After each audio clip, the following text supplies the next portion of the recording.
화이팅! 화이팅입니다. 식사하셨어요? 저는 아침에 일찍 나왔어요. 네, 많이 못 주무셨죠? 신경 쓰시느냐고. 뭐 이틀 만에 오늘 네, 화이팅입니다. 안녕하세요.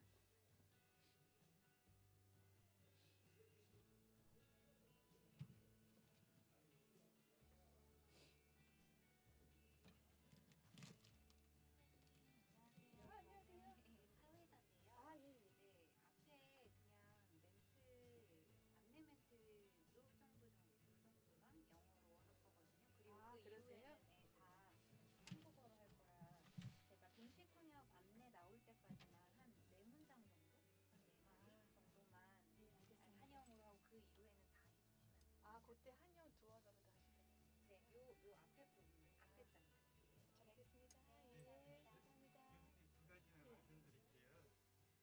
저도 숙제할 때 그쪽에서 꼭 그것도 소개해달래요. 프레지던트 오브 아시아 소사이어티 폴리시 피스. 아, 네네네. 됐습니다. 시나리오로 보는 게 빠질 것 같은데. 네, 그냥 알려주세요. 예. 말씀해 주세요. 예. 제가 음악하겠습니다. 프레지던트 오브 아시아 소사이어티, 에이저 소사이어티 가 나오고 폴리시 피스. 네. 스트리밍 학교 보내는 한국어 준비가 다 합니다. 아나운서가 하긴 하는데 나중에 힘들 거니까 지금 의자 앞에서 앉아있어 운영용들 앉아있어 운영용들 앉아있어 나중에 이거를 하면 돼 있습니다. 지금 저 밖에 여기 있기는 있어요. 아시아가 아니라 아시아 소사이어티 적재연구 중심으로 그대로다가 에이셔 소사이어티. 잠깐만. 네. 저기 한글 국물 명칭 이게 맞는 거죠, 부장님? 아시아 소사이어티 잘못된 거예요? 제가 얘기해줬어요. 아나운서 아시아 소사이어티 정책연구소 소장 초대 소장 내외사 축사협도 있잖아요.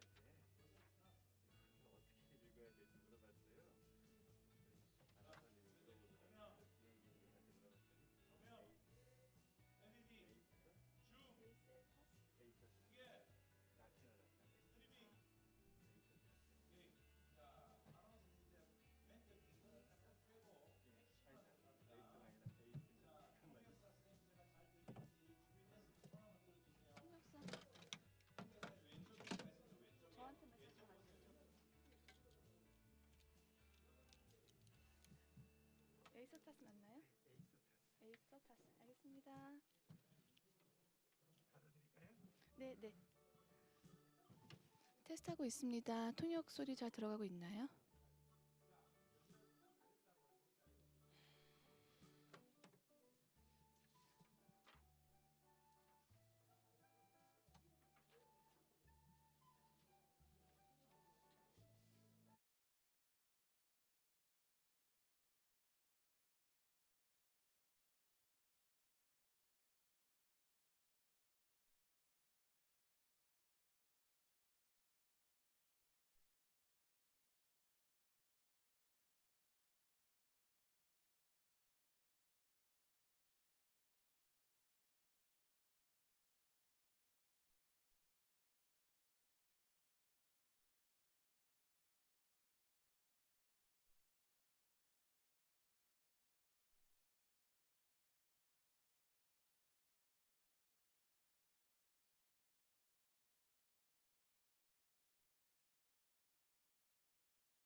잠시 안내 말씀드리겠습니다. 잠시 후 9시 50분부터 본행사의 개회식이 시작될 예정입니다. 로비에 계신 참가자분들께서는 장내로 들어오셔서 착석해 주시면 감사하겠습니다. Ladies and gentlemen, we will soon begin the opening ceremony from 9:50. So please come inside and take a seat. 네, 다시 한번 안내 말씀드리겠습니다. 잠시 후에 개회식이 시작될 예정입니다. 모두 입장하셔서 착석해 주시면 감사하겠습니다. Ladies and gentlemen, we will soon begin the opening ceremony. So please come inside and take a seat.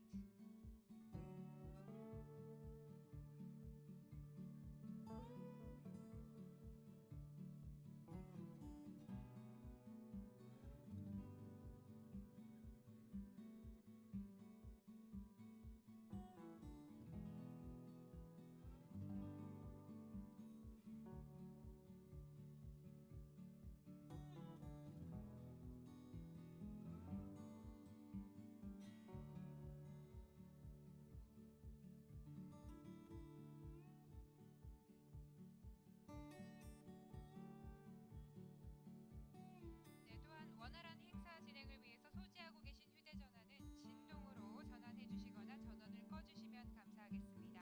그리고 본 행사는 한영어로 동시 통역이 제공이 되고 있습니다. 통역이 필요하신 분들께서는 앞에 있는 수신기를 사용하시면 됩니다. 한국어는 채널 1번 그리고 영어는 2번으로 맞춰주시면 감사하겠습니다. 그리고 분실 방지를 위해서 혹시 자리를 비우실 때는 반드시 수신기는 자리에 두고 이동해 주시면 감사하겠습니다. We provide simultaneous interpretation for this event, so please turn to channel 1 for Korean and channel 2 for English. Thank you. 네, 또한 모든 심포지엄 행사는 유튜브로 생중계하고 있습니다. 휴식 시간을 제외하고는 행사 진행 시에 자리를 지켜주시면 감사하겠습니다. 한 가지 더 세션 중에 Q&A 관련해서 안내 말씀드리겠습니다. 본 포럼은 비대면으로 진행하는 만큼 현장 질문은 받지 않고 있습니다. 다만 생중계될 유튜브에서 질문이 있을 경우에 진행 상황에 따라서 사회자가 토론자에게 대신 질문하도록 하겠습니다. 그럼 잠시 후에 9시 50분부터 개회식을 시작하도록 하겠습니다. 자리에서 잠시만 대기해 주시면 감사하겠습니다.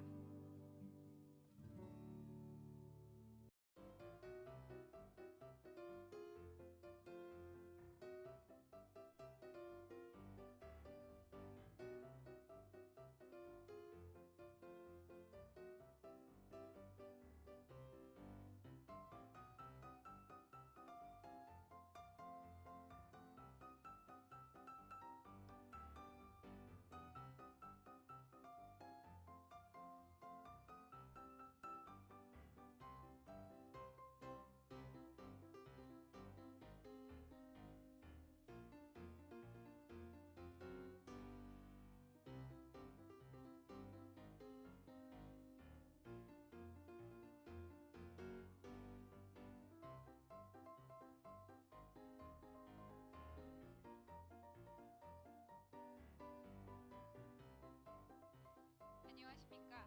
2020 한겨레 부산 국제 심포지엄의 사회를 맡은 이미사입니다.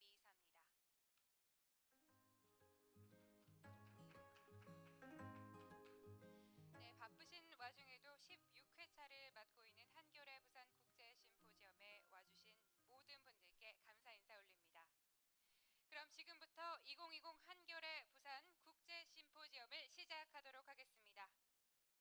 먼저 이번 포럼을 주최하신 한겨레 통일문화재단 문정인 이사장님의 개회사가 있겠습니다. 다들 아시겠지만 문정인 이사장님께서는 문재인 대통령님의 통일외교 안보 특보를 맡고 계십니다. 그럼 이사장님을 뜨거운 박수로 모시겠습니다.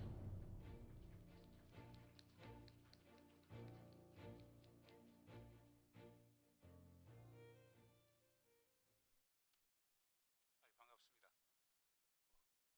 코로나 사태도 있고 한데 이렇게들 많이들 와주셔서 대단히 감사합니다. 존경하는 우리 박성훈 부산광역시 부시장님, 축사를 해주실 이인영 통일부 장관님, 신상해 부산시의회 의장님,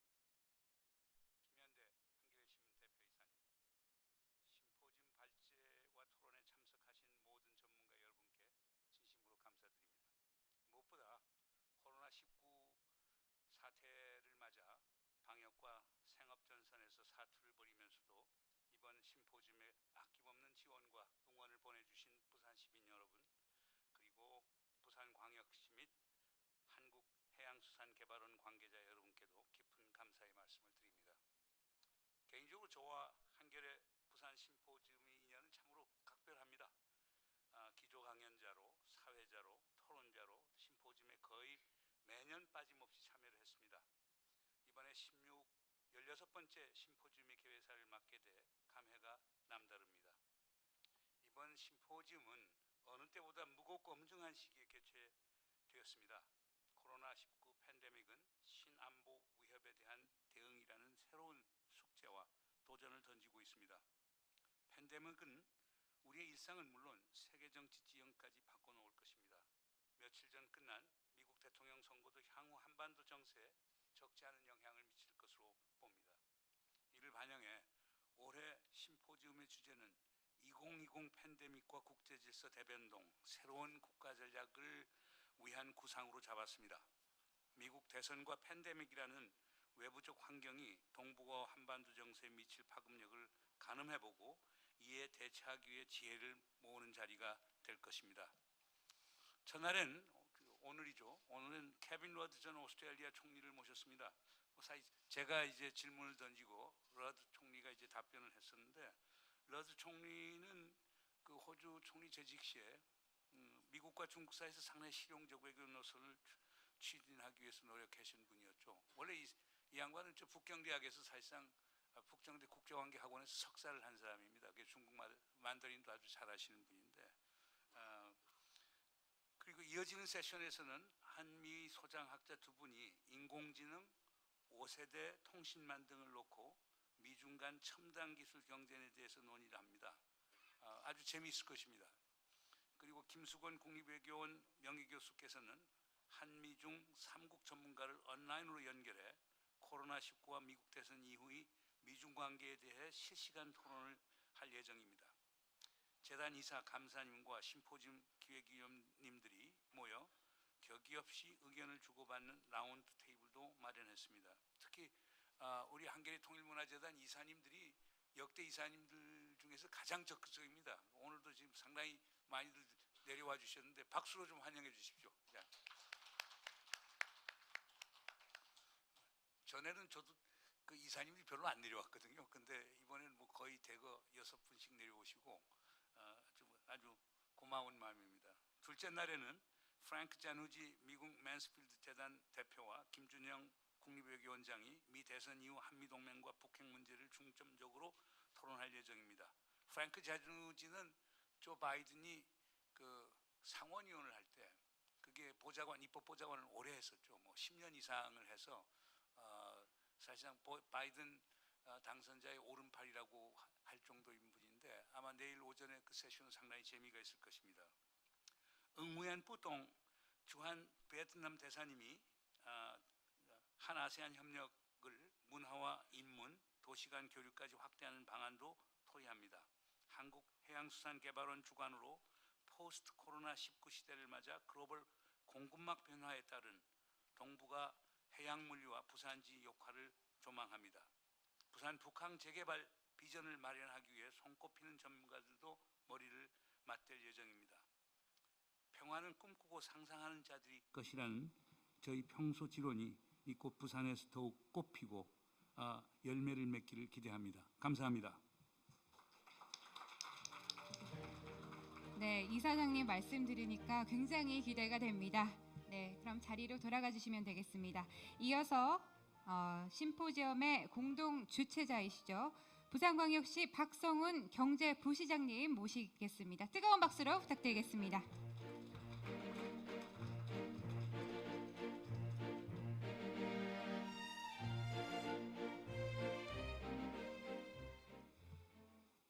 괜찮으시면 마스크를 벗고 하겠습니다. 반갑습니다. 부산광역시 경제부시장 박성훈입니다. 지난 2005년에 에이펙을 계기로 해서 동북아 평화와 번영을 위한 심포지엄이 만들어진 이래 올해로 벌써 16회째를 맞이하게 되었습니다. 많은 분들이 아시는 것처럼 부산은 국제 평화 도시를 지향을 하고 있습니다. 오늘 이렇게 뜻깊은 행사를 준비해 주신 김현대 한겨레 신문 대표이사님, 그리고 조금 전 축사를 해주신 문정인 한겨레 문화재단 통일재단 이사장님께 먼저 감사의 말씀을 드립니다. 그리고 코로나로 인해서 직접 현장에 참석하지 못하신 많은 분들, 특히 오늘 특별히 영상으로 기조 연설을 해주실 케빈 러드 호주 전 총리님을 비롯한 많은 발제자와 토론자 여러분들께도 감사의 말씀을 드립니다. 지금 많은 분들이 앞으로 세계 경제 질서가 어떻게 될지, 그리고 국제 관계가 어떤 방향으로 나아갈지 많이 고민들을 하고 계십니다. 최근 끝난 미국 대선 역시 이러한 점에 있어서 불확실성을 하나 더 던져주고 있다고 생각을 합니다. 기존에 진행되어 왔던 미국과 중국의 패권 경쟁에 이어서 많은 불확실성이 우리에게, 그리고 우리 앞에 도전을 요구하고 있습니다. 저희 부산시에서는 국제 평화 도시라고 하는 이러한 모토 아래서 급변하는 세계 경제 질서에 선제적으로 대응하고 부산이 세계적인 평화를 주도할 수 있는 그런 도시가 될 수 있도록 최선의 노력을 다해 나가도록 하겠습니다. 특히 문재인 대통령께서는 지난 UN 총회 기조 연설에서 한국 전쟁 70주년을 맞이해서 한반도에서 전쟁이 영구적으로 종식되고 종전 선언으로 한반도 분단의 역사를 극복하자는 말씀을 하신 바 있습니다. 아마 앞으로 전 세계가 이러한 한국의 노력을 주목하고 있을 거라고 생각을 합니다. 부산은 많은 분들이 아시는 것처럼 유라시아 대륙의 기종점 도시이자 전 세계 해양 경제의 수도라고 말씀드릴 수 있습니다. 부산이 나아가고자 하는 방향이 우리나라가 가고자 하는 방향과 저는 일치한다고 생각을 합니다. 또 동북아 평화 협력과 함께 남북 협력을 선도해 나갈 수 있는 대표적인 도시, 유일한 도시라고 저희는 확신을 합니다. 오늘 이 자리에서 동북아 경제와 동북아 세계 경제, 또 각국의 글로벌 환경에 대응할 수 있는 많은 전략과 내셔널 빌딩에 관한 좋은 전략들이 논의되고 토론되었으면 좋겠습니다. 이를 통해서 평화와 공동 번영을 위한 새로운 제안이 나오기를 진심으로 기대를 합니다. 다시 한번 오늘 이 자리에 부산을 찾아주신 국내의 전문가 여러분들께 다시 한번 감사와 환영의 말씀을 드립니다. 부산에 계시는 동안 부산의 매력을 마음껏 느끼고 평화와 번영을 향한 부산의 의지를 다시 한번 느껴보셨으면 좋겠습니다. 감사합니다. 네, 박성훈 부시장님의 따뜻한 환영 인사 감사드립니다. 이어서 오늘 이 자리를 함께 해주신 내빈분들의 축사 이어가겠습니다. 먼저 이인영 통일부 장관님의 축사 메시지를 보겠는데요. 이인영 장관님께서는 원래 부산에 직접 오시기로 하셨지만 빠질 수 없는 국회 일정이 생기셔서 영상을 대신해서 보내주셨습니다. 함께 보시겠습니다. 여러분 반갑습니다. 통일부 장관 이인영입니다. 제16회 한겨레-부산 국제 심포지엄의 개최를 진심으로 축하드립니다. 먼저 한겨레 통일문화재단을 이끌고 계시는 문정인 이사장님께 경의를 표합니다. 귀한 자리를 마련해 주신 재단과 또 부산시 관계자 여러분들께도 감사 인사를 드립니다. 온오프라인을 통해 함께 해주시는 세계 각국의 지식인, 활동가들께도 마음 깊이 환영 인사를 전합니다. 2005년 에이펙과 함께 출범한 한겨레 부산 심포지엄이 올해로 16년 차를 맞이했습니다. 국내에서 가장 역사가 긴 통일, 평화, 외교 관련 국제 심포지엄이며 동북아 평화를 주제로 한 최고의 지식 공동체로서 그 성과와 위상을 구축해 왔다고 평가합니다. 신안보 위협과 국제 질서의 지각 변동이라는 이번 주제 역시 매우 시의적절하다고 생각됩니다. 코로나19가 불러온 세계적 격변 속에서 한반도 평화 번영의 길을 모색하는데 이번 심포지엄이 크게 이바지할 것으로 기대합니다. 함께 해주시는 내외 기빈 여러분, 대한민국 정부는 지금까지 여러 난관과 도전 속에서도 한반도 평화 프로세스를 흔들림 없이 추진해 왔습니다. 전례 없는 성과를 거두며 환희와 감격을 경험하기도 했지만 안타까움과 좌절의 시간도 있었습니다. 앞으로의 여정 역시 녹록지는 않을 것입니다. 많은 인내와 노력이 필요할 것으로 생각됩니다. 다만 향후 한반도 정세에 있어서 중대한 전환의 시간이 올 것만은 분명합니다. 코로나19의 위기와 심화되는 미중의 전략 경쟁 속에 이달 초 미국 대통령 선거에 이어 내년 초 북한의 제8차 당대회 등이 변화의 가능성을 예고하고 있습니다. 한반도를 둘러싼 정세의 흐름은 유동적이고 그 향방도 예측하기 어려운 것이 사실입니다. 그러나 우리는 한반도의 운명이 달린 정세의 전환기에 새로운 가치를 만들어 나가는데 힘을 모아야만 합니다. 남북관계에 대한 낙관주의나 급진주의적 접근, 패배주의나 대기론적 편향을 넘어 실질적 변화를 주도해 나가야 하겠습니다. 저는 지금의 코로나19 위기에 대해 남북이 공동으로 대처해 나간다면 오히려 한반도에 새로운 판을 만들어낼 게임 체인저가 될 수 있다고 생각합니다. 코로나 방역 협력을 시작으로 남북 간 교착을 풀 단초가 마련되면 보건의료, 재난재해, 기후 환경 분야 등으로 대화의 물꼬를 넓혀 나가고자 합니다. 또한 국제사회의 최대 공동 목표인 유엔 지속 가능 개발 목표에 조응하면서 한반도판 지속 가능한 개발 목표를 남북이 함께 세우고 실천한다면 생명안전 공동체로 나아가기 위한 실질적 토대가 될 것입니다. 미국의 행정부와도 더욱 긴밀히 협의해 나가겠습니다. 70년 가치동맹을 넘어 평화동맹으로 한미관계를 발전시켜 비핵화 대화와 평화체제 논의를 견인해 내겠습니다. 오늘 장소와 공간의 제약을 넘어 함께해 주신 모든 분들께서 한반도와 동북아 평화를 위한 해안을 제공해 주시리라고 믿습니다.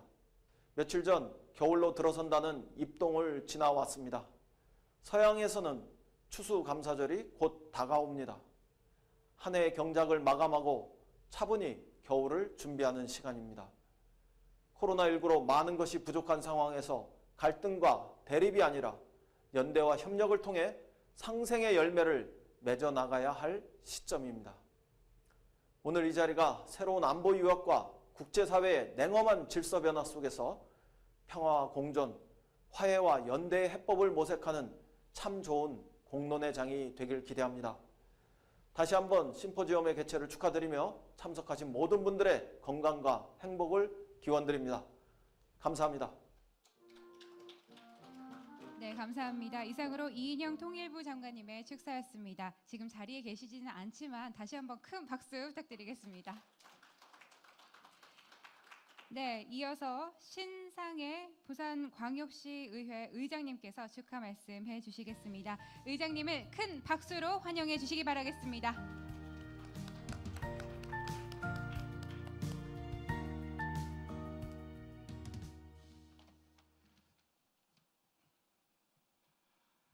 예, 대단히 반갑습니다. 부산의 대표 명소인 또 그러면서 에이펙을 했던 역사의 현장인 이곳 누리마루에서 국내외에서 최고의 권위를 자랑하는 국제 심포지움이 개최되게 된 것을 정말 기쁘게 생각합니다. 먼저 뜻깊은 이 행사장에서 대한민국의 안보를 책임지고 이끌고 계시는 문정인 문화재단의 대표 회장님을 뵙게 된 것을 영광으로 생각하고 또 이런 뜻깊은 행사를 잘 준비해주고 계시는 한겨레 신문의 김현대 대표이사님께도 고맙다는 말씀을 올리겠습니다. 지금 우리는 일찍이 경험해 보지 못했던 그런 위기의 시대를 지나고 있습니다. 코로나19와 같은 감염병이 나날이 심각해지고 있는 기후변화가 인류의 생존을 위협하고 지구의 미래를 암울하게 하고 있습니다. 오늘 심포지엄 주제가 밝히고 있듯이 이것이 바로 신안보 위협입니다. 문제는 이러한 신안보 위협은 한 국가 간의 힘만으로는 극복할 수 없다는 것입니다. 국경을 넘어선 연대와 협력이 필요합니다. 그러나 현실은 녹록지 않습니다. 미중 패권 경쟁이 격화되고 있고 그 틈바구니 속에서 자국의 이해를 관철시키기 위한 세계 각국의 움직임이 그 어느 때보다 분주합니다. 우리 한반도의 정세도 노심초사 조심스럽습니다. 평화를 지키기 위한 걸음이 기대만큼 또 속도를 내지 못하고 있는 게 사실입니다. 하지만 위기는 기회의 문을 여는 열쇠가 될 수 있습니다. 아니, 그렇게 만들어야 됩니다. 세계는 대결과 갈등의 안개를 걷어내고 협력과 상생으로 나아가야 되고, 또 대한민국 역시 코로나19의 방역의 모범을 넘어서 세계를 선도하는 리더 국가로 나서서 한반도 평화의 시대를 열어가야 합니다. 오늘 심포지엄이 세계사적 소용돌이 속에서 우리의 갈 길을 모색하고 한반도가 진정한 평화의 시대를 열어가는 이정표가 되어주기를 바랍니다. 모처럼 부산에서 개최되는 이 행사 알찬 성과를 거두시고 또 멀리서 오셨으니까 우리 부산 앞바다 5대양 6대주를 한번 바라보시면서 이 가을 행복한 그런 부산의 정치도 느끼고 가시면 좋겠습니다. 감사합니다. 네, 감사합니다. 역사적인 장소에서 이렇게 의미 있는 심포지엄을 저도 함께하게 되어서 굉장히 영광스럽습니다. 네, 다시 한번 신상의 의장님께 큰 박수 부탁드리겠습니다. 네, 그리고 이어서 김현대 한겨레 신문사 대표 이사님께서 축하의 말씀 전해주시겠습니다. 여러분 큰 박수로 환영 부탁드리겠습니다.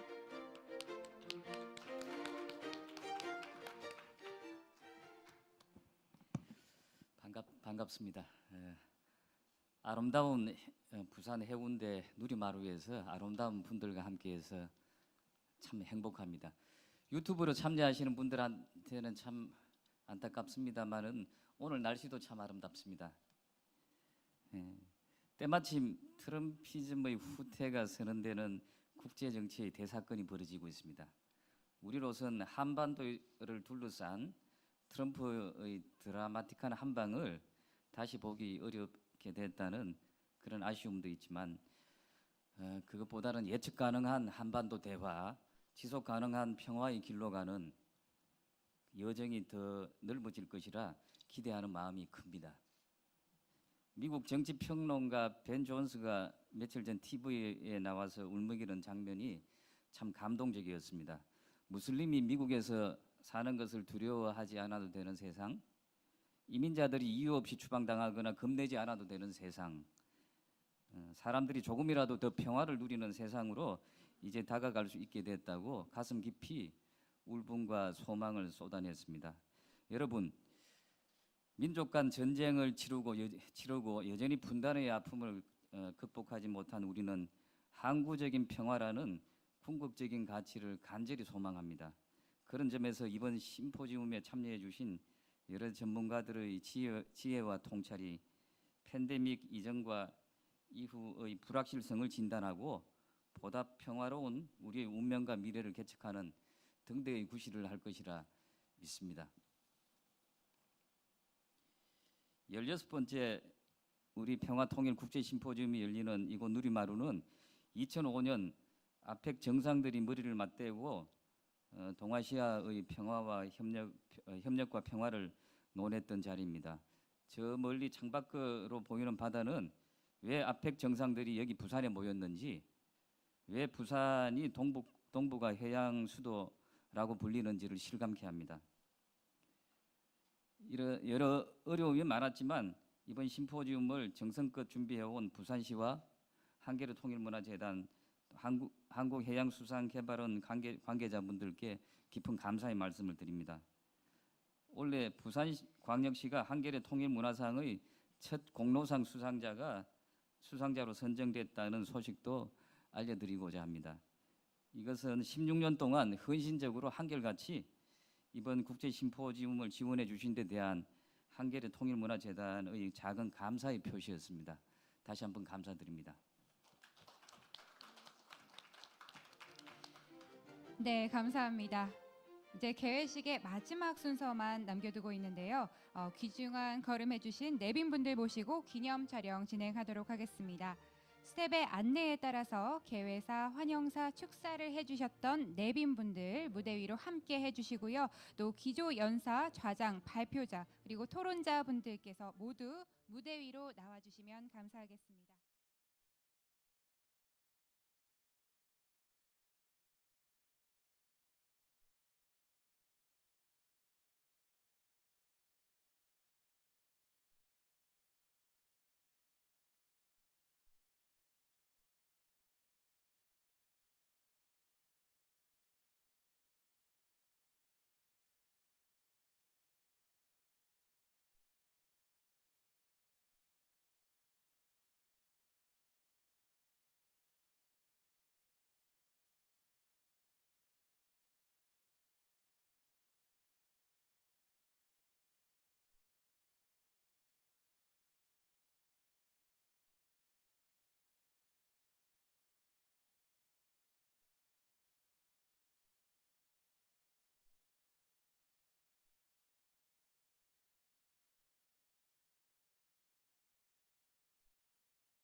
따라서 자리에 착석해 주시면 되겠습니다.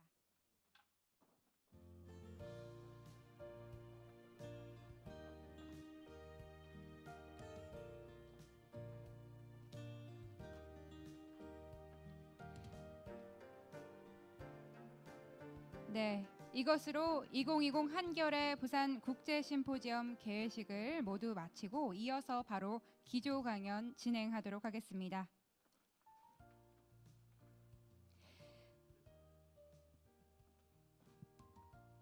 네, 그러면 이제부터 본격적으로 첫 순서 시작해 보도록 하겠습니다.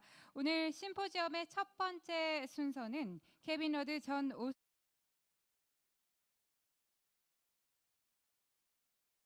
With a special forum between Chairman Jong-in and former Prime Minister of Australia, Kye-hwan.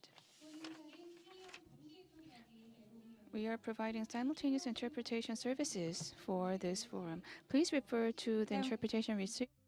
한국어는 채널 1 그리고 Your channel to number 1 for Korean and channel 2 for English interpretation. To prevent the loss of items and to prevent the loss of the receivers, please remember to keep them at your seats. We will now begin right away. Chairman Jong-in will provide a 5-minute opening remark, followed by a video forum between Chairman Moon and former Prime Minister Kye-hwan, after which the Chairman Moon will conclude with a 10-minute closing remark.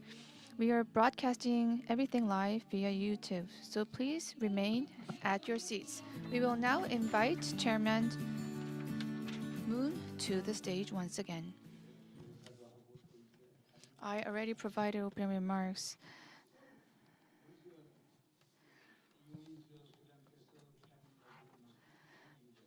President Yoon Lee has invited former Prime Minister Kye-hwan for a reason.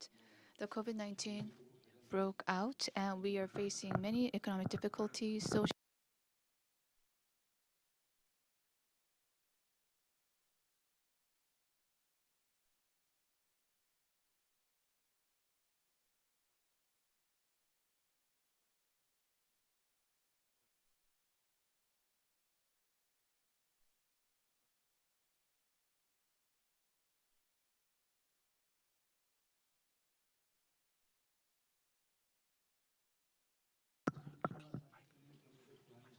So, because of COVID-19, if the economic depression is prolonged, this could lead to many precarious situations. And the global supply chain it may face many challenges due to the COVID-19 crisis.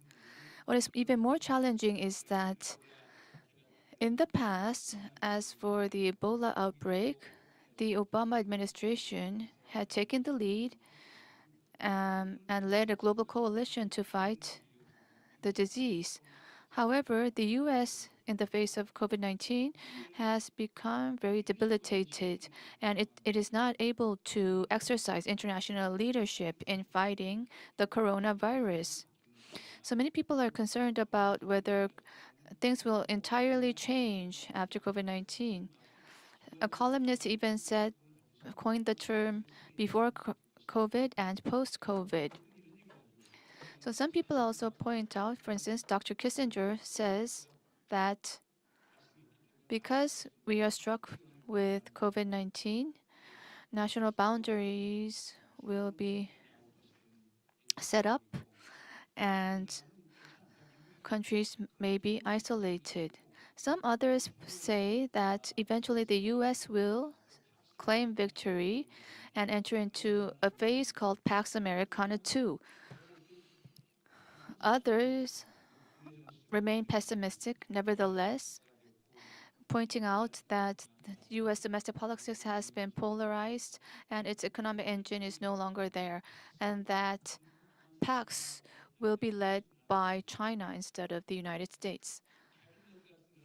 Prime Minister Kevin Rudd contends the following. Whether it be U.S. centrism or China centrism, neither can be an alternative, and that the entire world has to head toward multilateralism led by the United Nations, and it's called Pax Universalis. And Kevin Rudd says because U.S. and China are fighting against each other, he refers to the concept of the multilateral seven or the M7. M7 representing middle powers, and them leading the establishment of a new global order. Australia, Canada, the UK, France, Germany will comprise the M7 countries. Most of them are Western countries. Why is Korea not there? Well, he did say that Korea is probably a part of it if we recoin it as the M11. Nevertheless,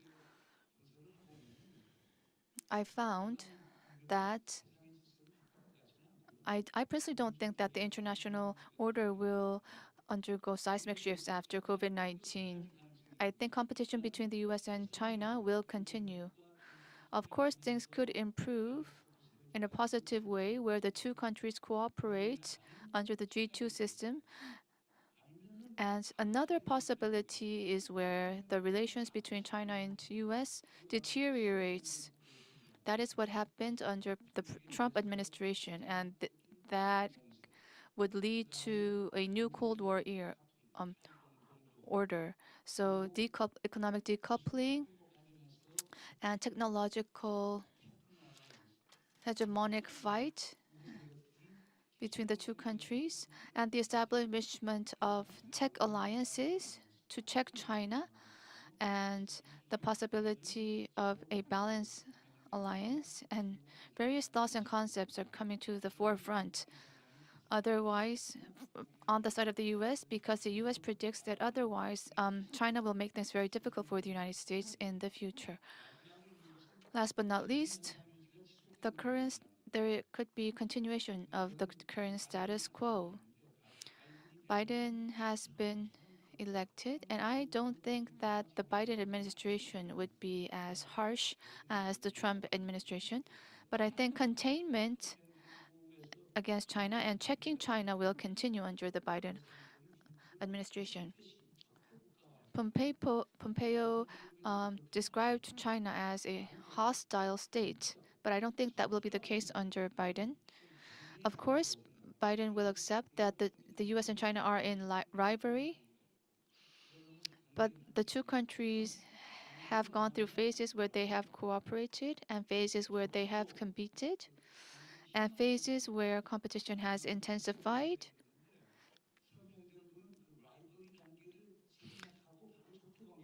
Under the Trump administration, the hostility has risen between the U.S. and China. While listening to the special forum, you will find out that Kevin Rudd presents a way for cooperation between the U.S. and China. So we will be talking about various multilateralism comments. Thank you very much. 네, 감사합니다. 그럼 이어서 대담 영상 보시겠습니다. Thank you very much. We will now begin. Nice to see you. Hi, nice seeing you again. Yeah.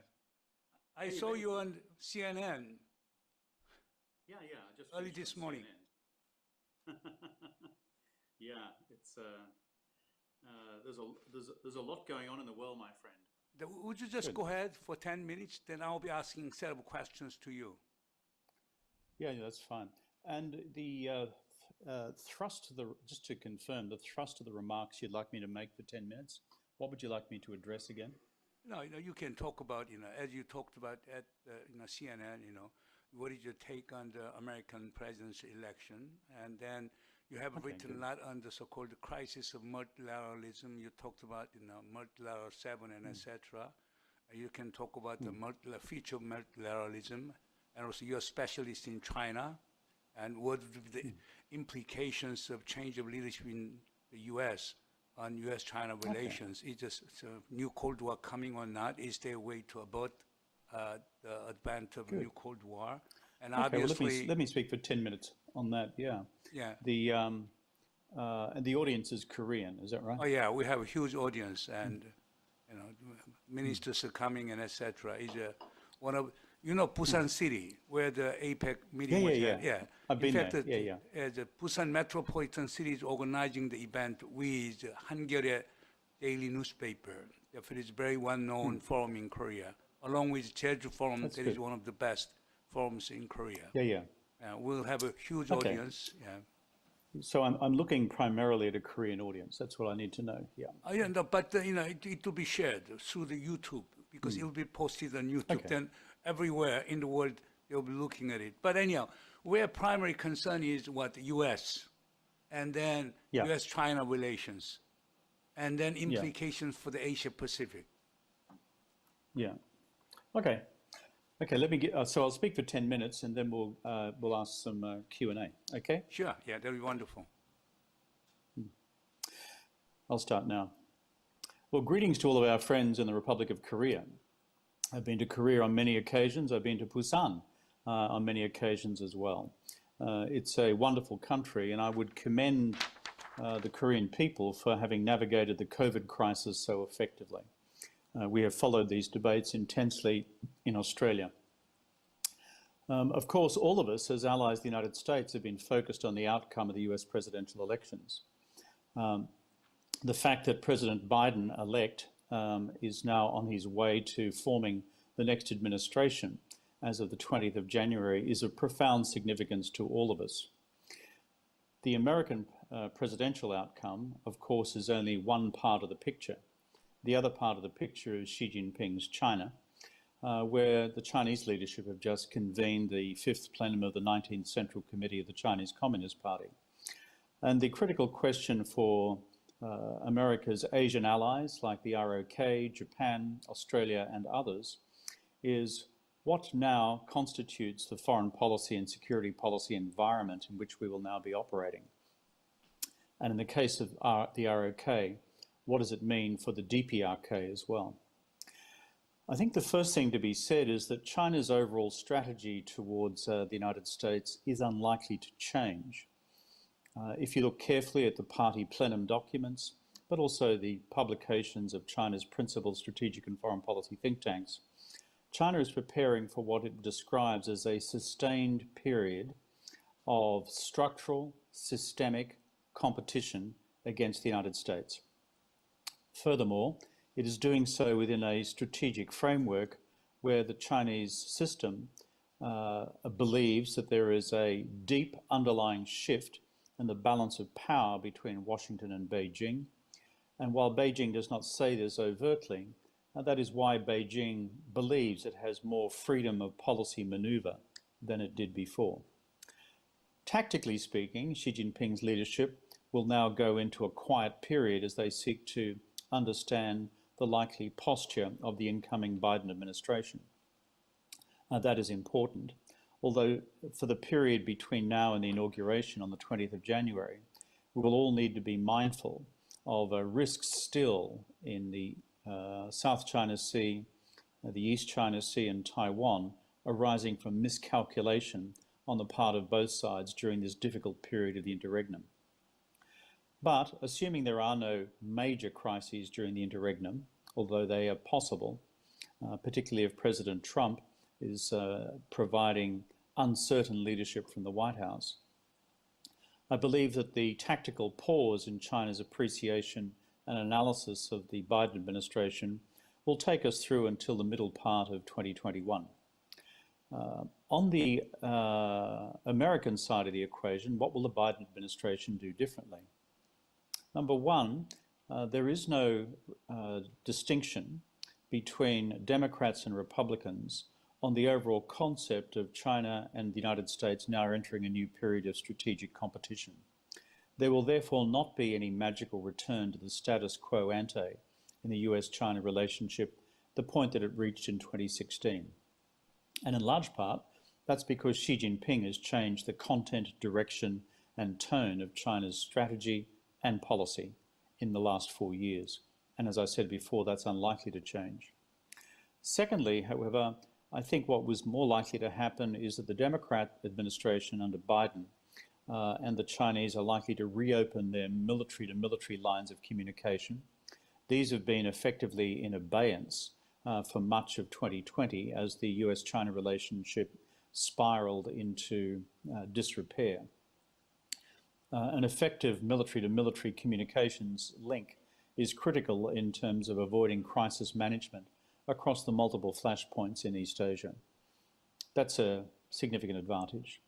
On the trade relationship with Beijing, I do not believe a Biden administration will be able to significantly renegotiate the terms which Trump has agreed in his first phase trade agreement with the People's Republic of China. The Chinese will be doing what they can to ensure that they implement phase 1 of that agreement. But the prospects of what a phase 2 might look like under a Biden administration, well, that is a completely open question. Given that there is a protectionist base within the Democrat administration, this will be an area where I believe the United States administration in the future will continue to be hardline in its relationship with China. On the question of climate change, we are likely to see a reopening of strategic cooperation between Beijing and Washington. There is too much at stake in terms of the climate change agenda of the Biden administration to ignore China. We're also likely to see China, for its own national interest reasons, wanting to engage America in keeping the Paris Agreement alive. China's interest here is not sentimentality. China's interest here is driven by its own domestic analysis of the climate change science and China's own domestic vulnerabilities to radical environmental change brought about by rising temperature increases. So this will be a positive development in restabilizing the overall relationship. And my final point on US-China is that whereas the structural tensions, the structural competition, the systemic competition in the relationship will continue, it is probable that both sides will seek to prosecute that competitive relationship within the framework of overall strategic stability. And that is to have some rules of the road, some mutually recognized red lines in the relationship. My final point about North Korea is simply this. The Biden administration is likely to have a much tougher, rational, strategic view of Kim Jong-un's nuclear proliferation program. Most of the Biden administration foreign policy team have worked on the North Korean file in the past. They know and understand deeply the North Korean strategy of continuing to defer substantive actions in terms of the dismantling of the North Korean nuclear arsenal. And so you are likely to see a much more traditional, hardline, consistent, systematic US strategy on North Korea than we've seen under the Trump administration, which seems to have been more captured by the public relations dimensions of a president's ability to, quote, meet with the North Korean dictator, unquote, than with substantive outcomes on actual nuclear arms reduction and missile control regimes as it affects Pyongyang. And so that would be my overall remarks in terms of where we now find ourselves. And for democracies, and like Australia and the Republic of Korea, for allies of the United States, like Australia and the Republic of Korea, together with our friends in Japan, we have a big new opportunity to work in a reinvigorated set of alliances with the United States on managing our common interests, managing our overall relationship with China, managing global economic recovery, and managing effective global climate change collaboration. I'll leave my remarks there. Thank you very much. That's a very impressive talk, and we Koreans will love your remarks. But what did you take on the American election? What is the feature of democracy in the U.S.? President Trump is not accepting the defeat. How do you see that one? U.S. used to be the shining city on hill, but all of a sudden, American democracy seems to be faltering. I think if we take a long historical view of the American democracy, there have been many untidy periods in the American democracy in the past. We could think of the end of the Nixon administration. We look at the multiple assassinations of United States presidents throughout its history. This is not a clean, pristine history. And frankly, none of our democracies have a clean, pristine history. Case of the ROK, you're a relatively new democracy. I'm old enough to remember the dictatorships of Park Chung-hee. I'm old enough to remember the dictatorships of Kye-hwan and others. And the remarkable evolution in the Korean democracy in the period of the last 30 years or so. So in the United States, there is, however, a particular responsibility which you point to, because it has become the torchbearer of the global democratic project. And that is why, despite the enormous politicization of the campaign by, for example, the Murdoch media, by, for example, right-wing elements of the Republican Party, by, for example, right-wing, almost paramilitary operations, the core institutions of the American democracy continued to function. The state governments conducted the election. The count was conducted in a proper and rational and effective and timely way. To the point that we now have a lone voice effectively disputing elements of the outcome, and that is a defeated presidential candidate, Donald J. Trump. And so, has it been untidy? Yes, it's been untidy. But when we look beneath the surface, the core democratic institutions in the United States have proven to be strong.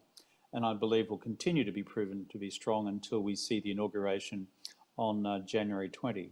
I wouldn't be surprised if even the president's strongest Republican supporters begin to fade away over the course of the next 2 months as the rest of the country moves on to working with and for a Biden presidency. And do you think that the President-elect Joe Biden will be able to unite the United States and overcome the current polarization of American politics? I know it is very hard because it's really 50-50 divide in the United States. Well, I do believe the world and some Americans are underestimating the capacity of the Biden presidency. I'll give you 2 names in recent American history, which you, my friend, will remember from your own scholarship and in some cases even our personal memory. One was the 2 underestimated previous vice presidents, Harry S. Truman and Lyndon Baines Johnson. Harry S. Truman, deeply underestimated when he was Vice President of the United States under Franklin Delano Roosevelt. Yet in the period between 45 and 52, including his momentous decision to side with South Korea against the invasion from the North, he proved to be remarkable in his leadership in putting together the post-war international security architecture, in placing the doctrine of containment against the Soviet Union, and laying the foundations for the long Cold War against the Soviets, in which America ultimately prevailed. So he was much underestimated. Lyndon Baines Johnson on domestic policy in the United States, despite his external policy challenges in the Vietnam War. His internal challenges was to bring about two fundamental changes in American law, the Civil Rights Act and the Voting Rights Act. And these transformed the future of African Americans. And from an unlikely source, namely a white Texan senator who had been part of the almost the good old boys club of the American Senate and the old Democratic Party of the South. And so therefore, the reason I say those two things is that we, at our peril, underestimate what Vice President Biden is capable of.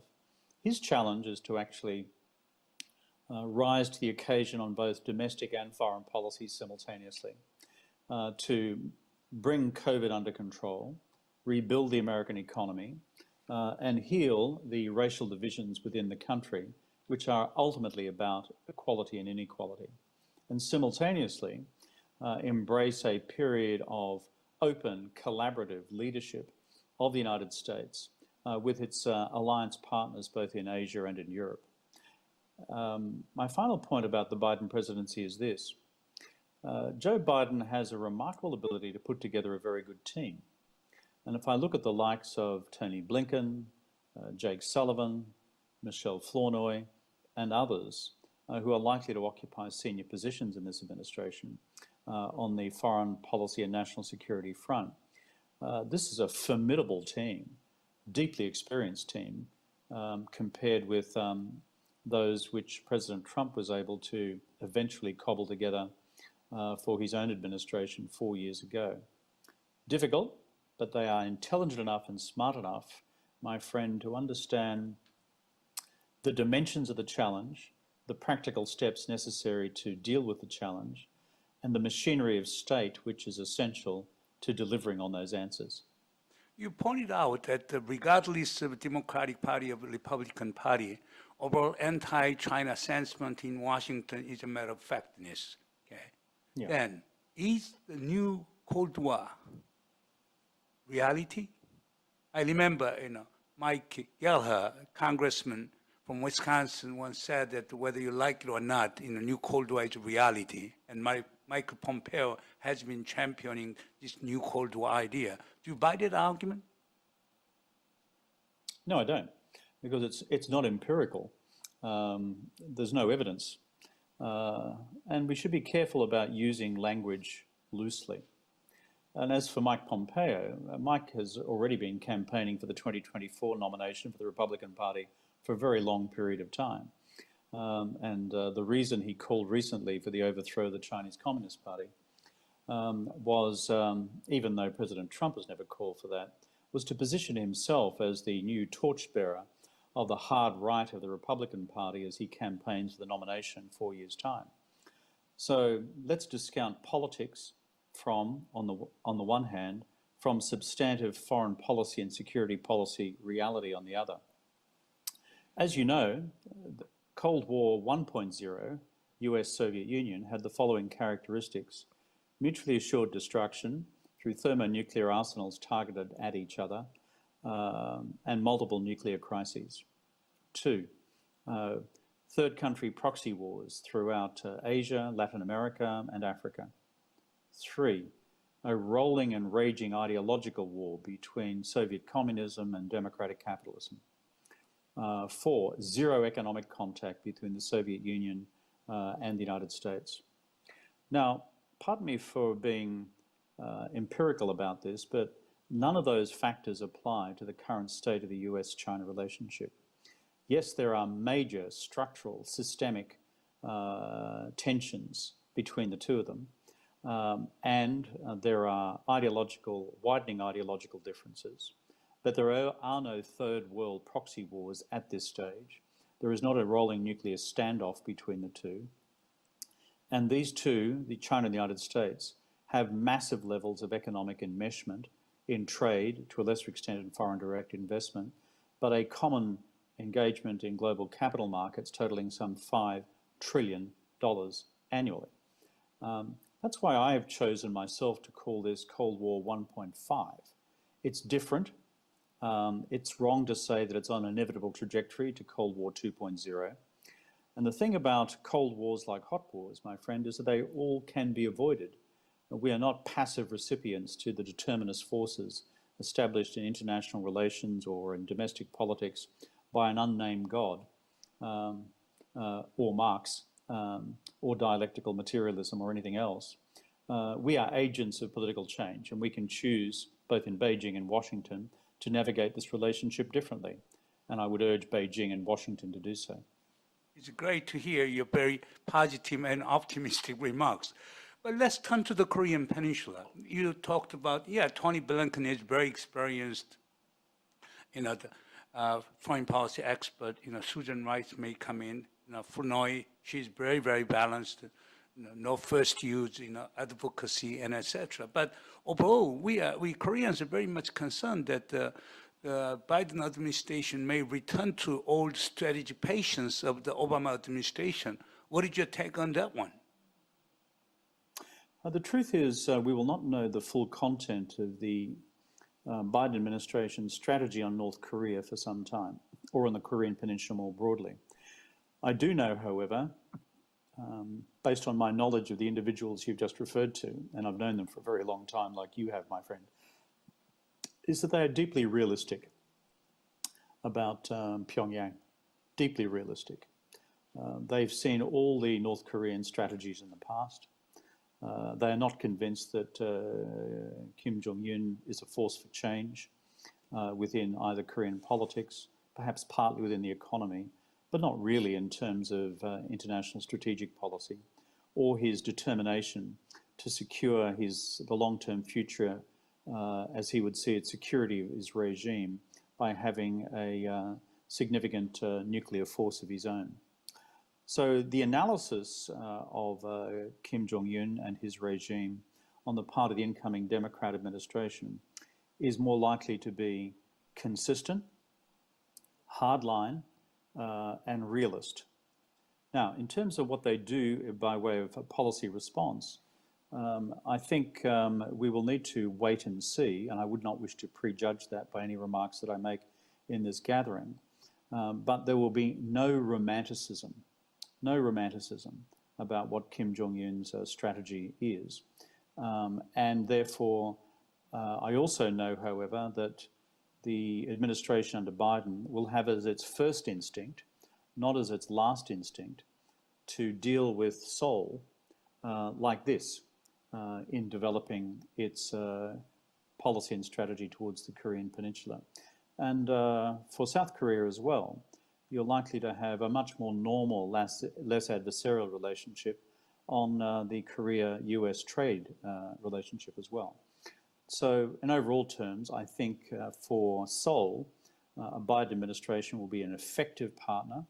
And if Seoul has particular strategic views about what's now necessary to achieve our common objective, which is the denuclearization of the North, then I'm sure the incoming Biden administration would welcome those views. In your economist column, you proposed the idea of M7, multilateral 7. And I agree with you in the sense that Washington, Beijing may not come up with a common ground to steer multilateralism and fair and just world order. Therefore, there need to be so-called injection by other actors in the world. But it is very interesting. You delete South Korea there, Japan, Australia, Canada, and even you said that if Boris Johnson changes his posture under U.S., United Kingdom may be included, but you never considered Republic of Korea. But now, on the one hand, you have been emphasizing Australia, Japan, South Korean cooperation. On the other hand, when you proposed M7, you excluded South Korea. What is in the background behind your proposal, and what should be the role of South Korea? Well, I've always been a strong supporter of South Korea's role in, let's call it global middle power diplomacy.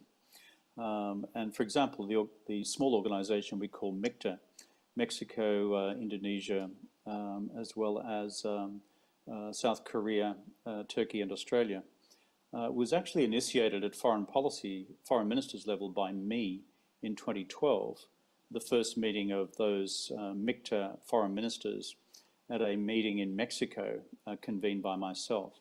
MICTA as a term came the subsequent year in 2013. So for the historical record, you should understand I've always seen Korea within this frame. As for the article in The Economist, just regard that as editorial oversight, either on my part or on The Economist, I'm not sure which. I've always seen the ROK within this frame. What do I mean by an M7 or an M10? Let's call it what you will. And I've been talking extensively to the Democrats about their idea of a G10. Is a group of middle powers around the world, in Asia, in Europe and elsewhere, who are committed democracies, in large part allies of the United States, but who have this as their common strategic objective.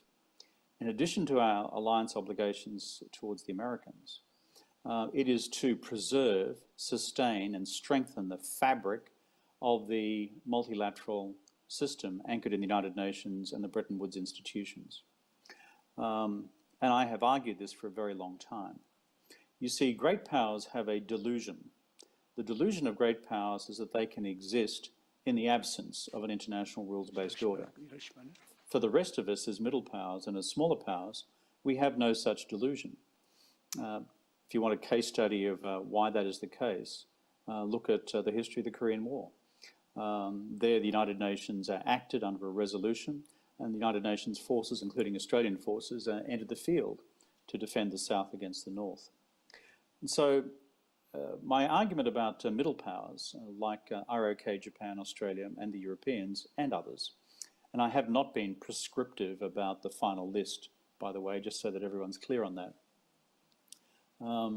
is that we, those middle powers, 7 or 10, can quickly and flexibly, through the policy planning staffs of our respective foreign ministries, agree on detailed common strategies aimed at enhancing the legitimacy of the existing institutions of global governance, whether it's in the WTO on reforming the trade dispute mechanisms, whether it's in the UNFCCC on climate change outcomes now that we're 5 years after Paris, whether it is on international monetary policy collaboration, given the downstream problems which arrive from the COVID-induced recession and the IMF's leadership under Kristalina Georgieva, or on critical questions of international security, including cybersecurity and space.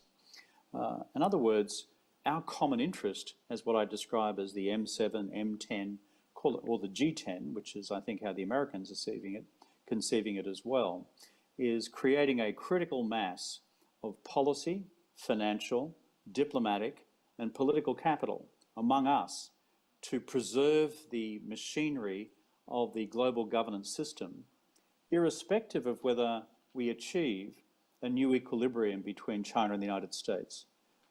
We, you and us, Canberra and Seoul, we have a big interest in surviving the system. That is, in the system surviving. And so, but it won't happen just through speeches. It'll mean through the planning staff in Seoul and your good friends in Tokyo sometimes, and both your good friends in Canberra, but with the planning staffs in Berlin, in Paris, and in Brussels, and in London, and perhaps in Stockholm as well, and certainly in Ottawa, and maybe in Mexico City, working quickly and nimbly together with one objective: preserving the system, strengthening the system, refunding the system, particularly if it's bled of funding by future Republican administrations in the United States. What did you take on Quad? And also, should South Korea join the Quad Plus? Because the idea of Quad can be contradictory with what you're proposing. As you know, let's look at the structure of the post-war order. Post-war order is made up of two things. One, a balance of power, which has been anchored in US military power since 1945, and which the Chinese are now challenging, as the Soviet Union did before. And whether we like it or not, as realists in international relations, that underpins most, but not all, of what else happens in the international system. The second pillar of the post-war international order is the multilateral system, San Francisco Conference, the Bretton Woods Conference, the institutions that we've created. And so therefore, these two things have been in coexistence since 1945. And as allies of the United States, the ROK and Australia, we've operated within these two systems robustly. And therefore, my friend, we're going to have to just walk and chew gum. We can be effective allies of the United States in dealing with the challenges to alliance solidarity, dealing with the challenges of common security, which affect allies in both Asia, Europe, and elsewhere, against incoming security challenges. But secondly, we can at the same time be investing our diplomatic and political and financial resources and creativity into enhancing and sustaining and rebirthing the multilateral system. So we need to walk and chew gum. They may appear at one level to be contradictory, not necessarily so. As for the Quad, that's a matter for our friends in Seoul. I think you've probably got enough to preoccupy yourselves across the 38th parallel, but I'll leave that to more intelligent people in Seoul than myself. And as for the Quad, I'm of the view that a decade ago, when I was Prime Minister, there was a cool response both by the then Indian Prime Minister Manmohan Singh, Abe's replacement, Fukuda-san in Tokyo, as well as in the United States, as well as then in Australia. So it did not proceed back then. The new strategic realities have invited a different response in the course of the last couple of years. But you know something? Effective long-term strategy in responding to China is not just a military strategy. It must be a multi-dimensional strategy, which also includes effective bilateral diplomacy with Beijing as well. Therefore, are you suggesting South Korea join Quad Plus or not? Or to take time? No, I'm being a diplomat and avoiding answering your question. And so, because that is a matter, frankly, for my friends in Seoul. And you will have a different strategic landscape, mindful of the particularities of the Korean Peninsula, as well as, let's call it, the wider dynamics of East Asian or Indo-Pacific security. And that is an acute balancing question for yourself. Look, for example, at the recent hardening of the position on the Quad in Delhi. That is direct product of what's happened on the Sino-Indian border. And now India has crossed the threshold of once having seen itself as an Indian Ocean power to now seeing itself as a country with a deep geostrategic interest in the Indo-Pacific. Now, Japan crossed that threshold quite some time ago in terms of its view of the Pacific, but was it to be an Indo-Pacific power? Well, increasingly it's moved in that direction. Australia, if you like, strategically over time has little alternative other than to see itself as an Indian Ocean and Pacific Ocean power, because both oceans wash our shores. That's the hazard and the opportunity and the advantage of being a giant island like we are. Finally, now I know that you have very busy schedule. Let me ask the final question to you. Our friends in Pyongyang should be watching your speech. What kind of advice would you give to the policymakers in North Korea with regard to Joe Biden? What kinds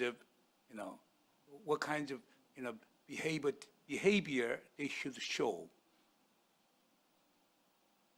Yeah, I've been to Pyongyang a few times over the years myself. I've not met Kim Jong-un, and I do not profess to be an expert on North Korean politics. I don't think anybody can profess to be an expert on North Korean politics because it's such an opaque business. But for the government in Pyongyang and the Korean Workers' Party and the Korean People's Army, the various elements of political power in Pyongyang, the baseline analysis they should have about the Biden administration is they will not be fooled by any North Korean tactic pretending to disarm. They will only be motivated by a North Korean decision to proceed to disarm. I think furthermore, the second piece of observations worth reflecting on is that Kim Jong-un over the last several years has been advantaged by a new dynamic with Pyongyang's relationship with Beijing.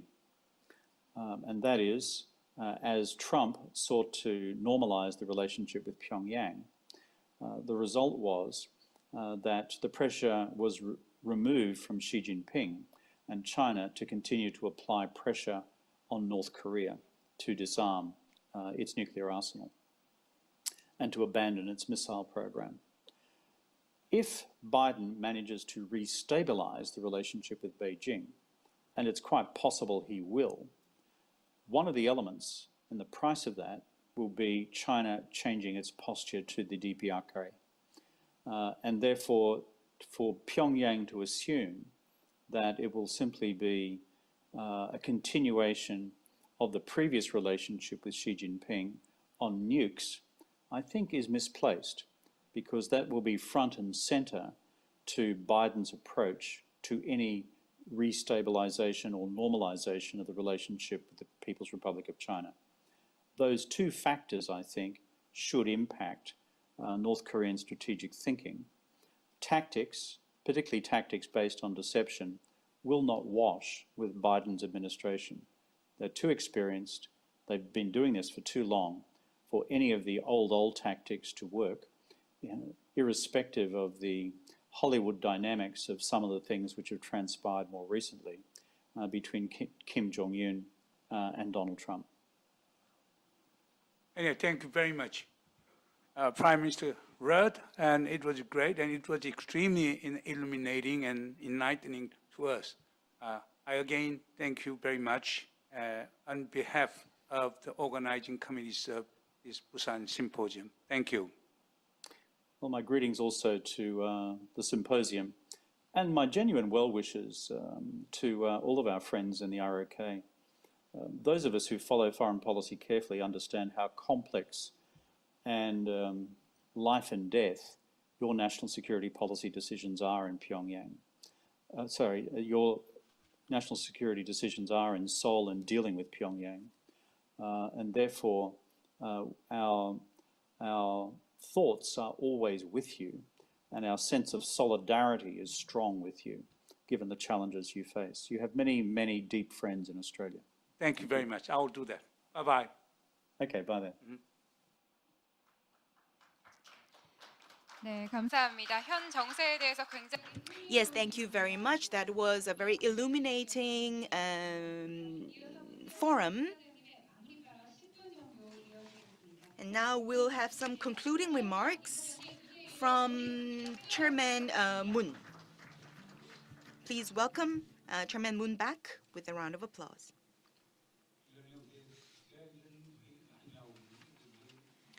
I've been to many such forums like this, but this is the first time that I come in the that I appear in the opening ceremony and then come up on the stage again to open and close a forum.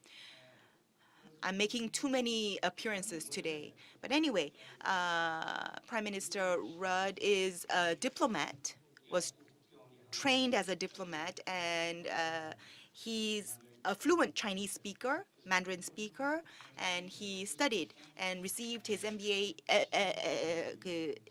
received his graduate thesis and master's degree in Beijing universities. And so he's very well trained as well as well experienced scholar and diplomat. And he served as the foreign minister as well as the prime minister of Australia. So he was. And listening to his speech again, I am impressed once again by how deeply knowledgeable he is on foreign affairs and international affairs. And to recap what he has been saying, when it comes to security issues or international security, that has been formed and stabilized through multilateralism, and also on the economic side. But this is changing, or is at the risk of destabilizing. So it is an urgent task for us to recover multilateralism, and we cannot leave it in the hands of the U.S. alone.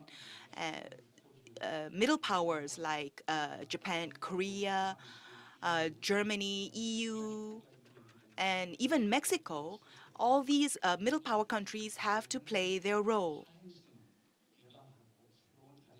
to recover this international order as well as global governance that has been destabilized by the friction between the US and China.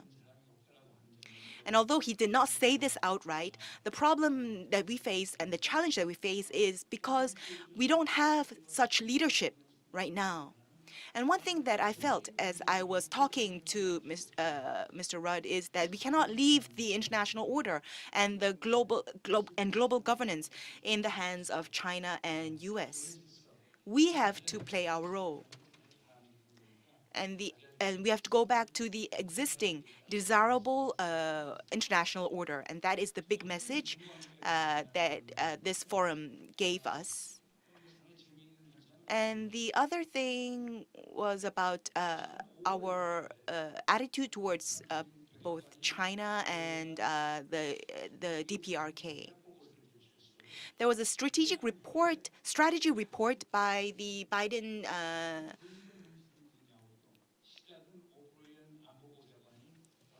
administration, starting with O'Brien, which stated that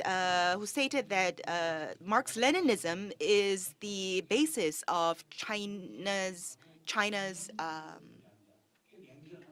strategy, and Cold War will be another ideological conflict between China and the United States. So it'll be a Cold War because it's an ideological warfare. And the other comment that was made in the report is that there is countless Chinese scholars as well as students who are studying in the United States, and they are stealing American technology. And then from the legal side, the comment about China was that China is aiming to become the global hegemony. And then Michael Pompeo on the 23rd of July made a very important milestone speech that declared Cold War version 2.0. He said that China, the Communist Party in China, was responsible for the COVID-19 pandemic. The Communist Party in China is suppressing and oppressing the Chinese people and only serving the interests of the party and not the people. And it wants to rule, dominate the whole world. And China wants to be the force of change over the whole world. So we have to make the preemptive move and crush the PRC Communist Party. And all the democratic forces in the world have to join hands. And Pompeo did not call Xi Jinping the president of China, but just said that he was called him the head of the Communist Party of China. So there has to be a containment policy vis-a-vis China, and so that's the context out of which the Quad came out. Especially when in the Republican Party, there has to be a Quad, the Quad. which would be the Asian version of NATO. There are 4 countries: India, Japan, and Australia, and the U.S., of course. And then Quad Plus would include Korea, South Korea, Vietnam, and New Zealand. So this is what is being proposed. Mr. Kevin Rudd is a diplomat, has served as a diplomat. And although he did not say outright no, a no comment is almost like a no. And Australia is participating in the Quad. And the American relations with China is worsening, and nuclear friction and crisis is heightening. And there is a lot of pressure on South Korea to join this and that. What if we refuse? What if we reject? The thought was we accepted the pressure, and we've crumbled under pressure, and we deployed THAAD in Korea, and that was the start of friction with China. And then there's the issue of decoupling. If you just look at Samsung mobile phones, the parts, the components a lot of it come from Japan and from China and Korea. We put everything together and design it. And then the end product is exported to Europe. So it's a trilateral effort.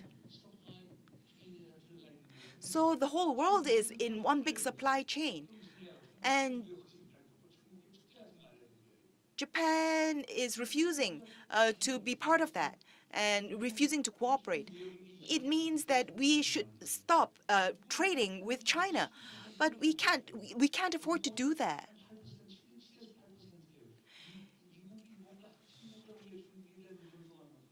Our dependency on our trade relations with China is huge compared to it's bigger than our trade relations or trade volume with the United States and Japan combined.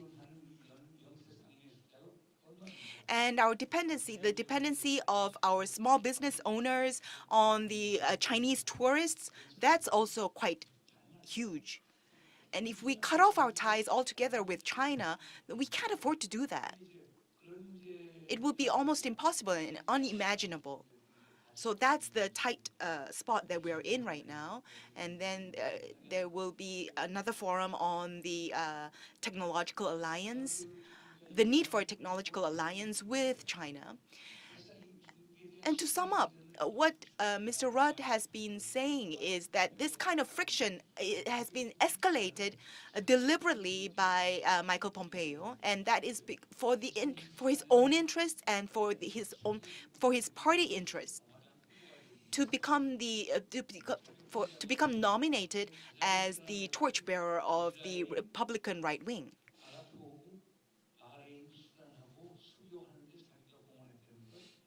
He wants to highlight how he has contributed to the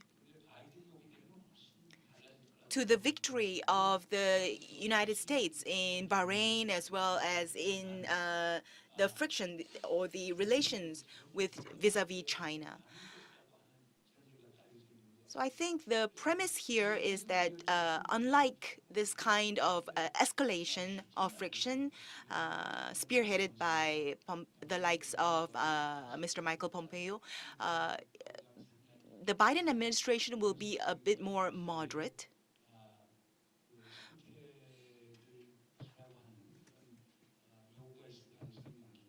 But there is still the possibility that we will be pressured. South Korea might be pressured to make a choice between the United States or China. And so we have to we might be pressured to make a choice. So under the Biden administration, South Korea might be expected and pressured to choose clearly to be on the side of the United States. The way it was the same during the Park Geun-hye administration.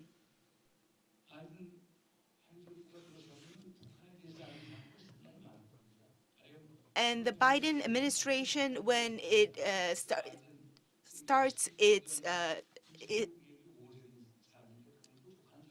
office, then there are so many people who in the Biden administration that will be very knowledgeable about North Korea.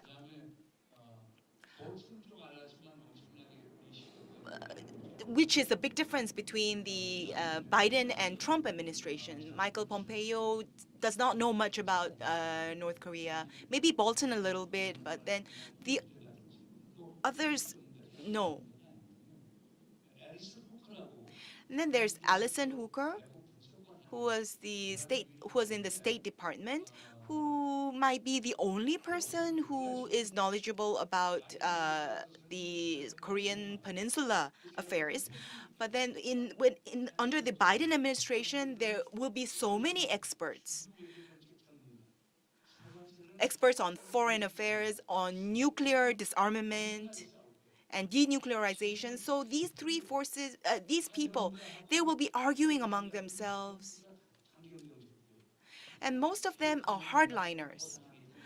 They want denuclearization first before they lift sanctions. But now, when it comes to nuclear experts, although they do not acknowledge or accept, but they do recognize that North Korea is a nuclear power, so they're going for a more step-by-step approach. Under the Biden administration, that would be the possibility. So although we don't know for sure, we shouldn't be going ahead of ourselves.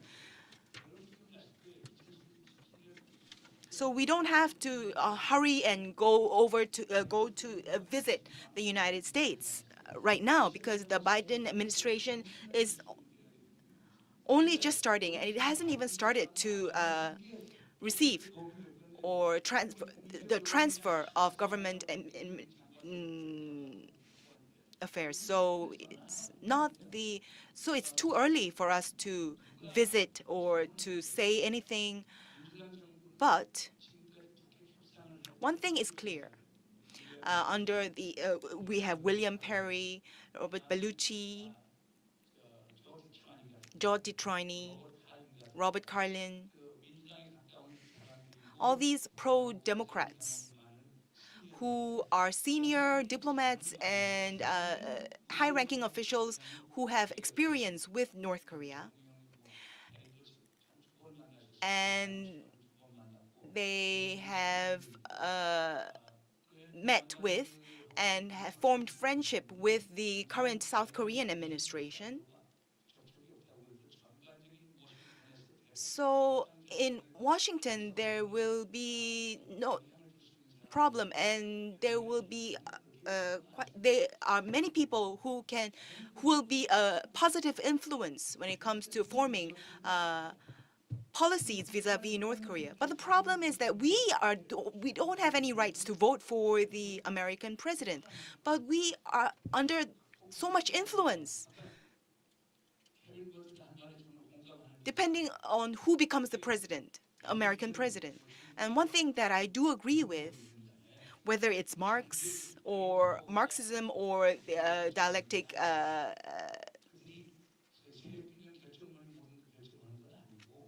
materialism, we don't have to be passive recipients of the powers that be in the international order. We have a role to play. We have an influence to exert as middle powers. That's one thing that I really agree with. Finland Prime Minister, and also I had a similar forum on a similar issue with them. And this is the first time that I have seen such an articulate person who is so articulate on the affairs, diplomatic affairs with regarding the Korean Peninsula. There are a few people I want to thank. And I appreciate this very meaningful session that we just had. Thank you very much, ladies and gentlemen. Thank you very much. I also I appreciate the insights that you have provided on the U.S. presidential elections, and we look forward to the following discussions. I would like to thank the chairman and the former Prime Minister of Australia for their wonderful comments. Thank you very much.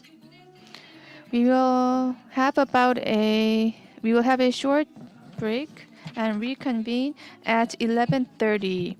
I would like to ask all participants to be seated by 11:25. In the next session, we will invite two young scholars of Korea and the U.S., and they will engage in a panel discussion on the topic of conversions of geopolitics and high technology, future of the U.S.-China technology Cold War. We will meet you at 11:30. Thank you very much.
안내 말씀드리겠습니다. 잠시 후 11시 30분부터 다음 순서가 진행될 예정입니다. 장 외에 계신 분들은 들어오셔서 착석해 주시면 감사하겠습니다. Ladies and gentlemen, we will soon begin from 11:30, so please come inside and take a seat. 네, 다시 한번 안내 말씀드리겠습니다. 11시 30분부터 다음 순서가 시작될 예정입니다. 장 외에 계신 분들은 안으로 들어오셔서 착석해 주시면 감사하겠습니다.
네, 지금 다 오신 것 같아서 바로 시작하도록 하겠습니다. 그럼 지금부터 이번 심포지엄에서 특별하게 준비한 순서인데요. 함께 소장 학사관의 전문가대담을 We will now begin the session, the Korea-U.S. Young Scholars Panel discussion, specially organized for this symposium. Let me introduce Professor Kim Young-joon. He received his PhD in political science from Claremont Graduate University and is currently the professor of political science at Gyeongsang National University.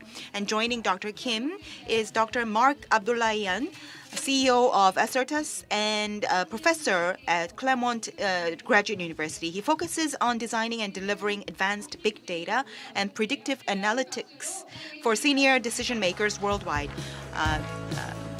Dr. Kim has now joined us on stage. Please welcome him.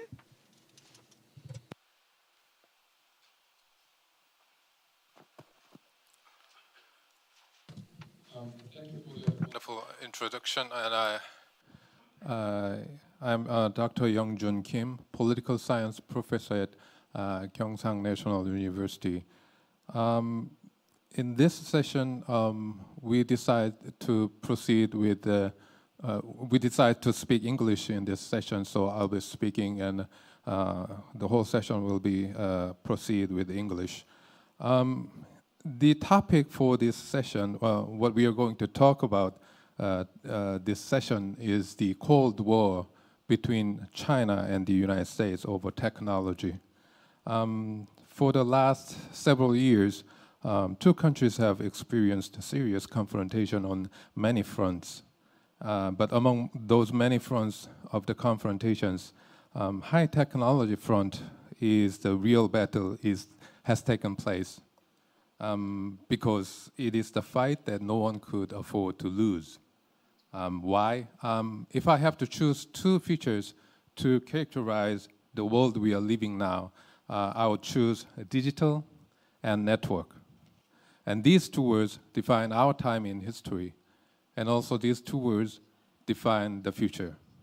In the digitized and networked world, our behavior, your behavior, and my behavior, whether it's text messaging with your phone, searching something on portal, browsing Amazon for a cool gadget, those behavior will be transformed into a digitized data points. And in the digitized data point,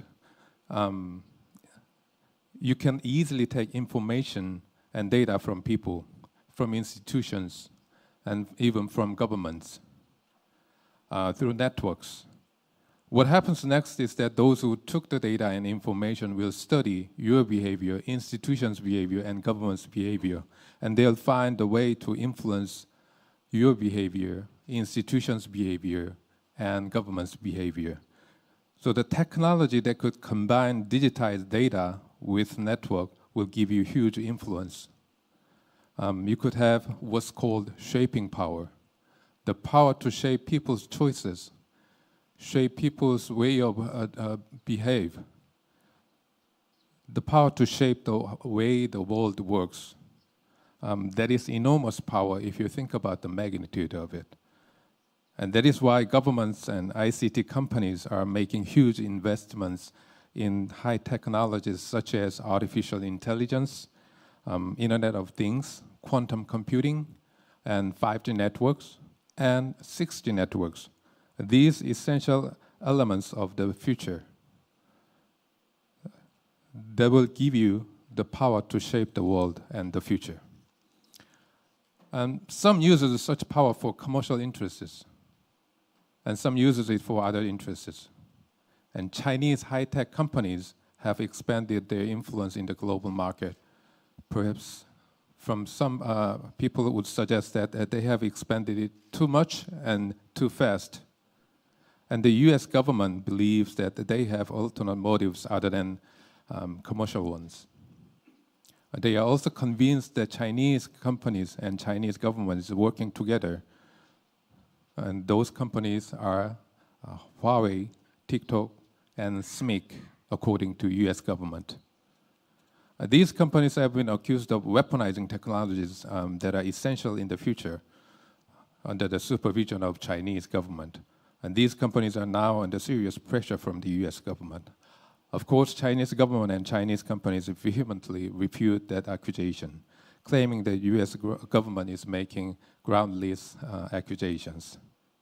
So the battle goes on.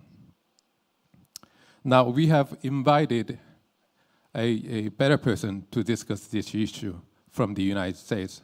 Let me introduce Dr. Mark Abdollahian. Hello, Dr. Abdollahian. Hello, Professor Kim. Thank you, sir. How are you? Good, good, good. Greetings from Los Angeles. It's late at night here, so but an early morning for you guys there in Seoul. Yes, it's around 11:30, so it's almost noon. Before we begin, before I give you the floor, let me introduce you to the audience. Dr. Abdollahian is CEO at Acertas, a company provides solutions based on decision intelligence analytics to both public and private sectors. Clients of his firm are from all around the world, including European countries, China, US, and South Korea, and some of the international institutions like UN and World Bank. Dr. Abdollahian is a co-founder of Sensia Group, Trans Research Consortium. He's also clinical professor at the School of Politics and Economics at Claremont Graduate University. He has appeared on TED Talks multiple times, and his talking points include applications of big data, artificial intelligence, and analytics. Those are just highlights of his bio.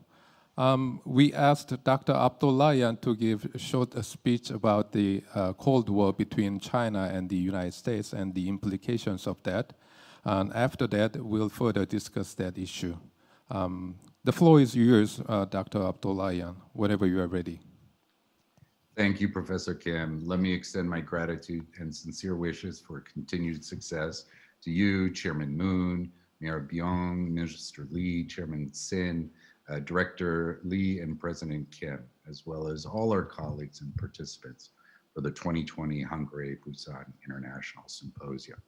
I'm actually honored and very grateful to share some of my insights, experience, and advice for our colleagues here in the US, in China, and especially in South Korea for policymakers and firms alike. So as you were saying, Professor Kim, I think all of us have been reading the recent headlines of an impending US-China Cold War 2.0. We see it across trade news, finance, market spheres, and these are really symptoms of the recent trends and an underlying shift that many national leaders, business executives, and policymakers face globally today. So events such as the Huawei 5G bans, the recent divestiture of TikTok in the United States, AI and quantum computing competition, and the fight to establish international standards are really dotting the headlines all over the world. They also give us some glimpses into possible alternative futures across the spectrum of whether the US and China will go into a confrontational Cold War? Will it be a competitive environment, or are there areas for them to go back to cooperative and shared prosperity strategies? However, as we all learned from the COVID crisis, if you're a medical doctor, you treat the underlying causes, not the symptoms. So allow me for a few moments to be more of a doctor, more of a scientist, to take us out of our usual frames of reference, debating domestic and foreign policy issues on all sides, with accompanying narratives and interests, to really ask, what are the causes? Let's diagnose and decode what are the undercurrents, the dynamics of why we're seeing what we're seeing in recent US-China tech trends. So here, we're gonna focus on an area called geotechnology, or geotech. And it's really the convergence of technology, markets, and politics that's going to define the 21st century. So today I want to talk about 4 particular areas that I think are relevant for all of us. First, I'll talk a little bit about how the proliferation of technology is really empowering new sources of innovation, disruption, and compressing the timescales that really should force us to recalibrate how we think and evaluate the world around us.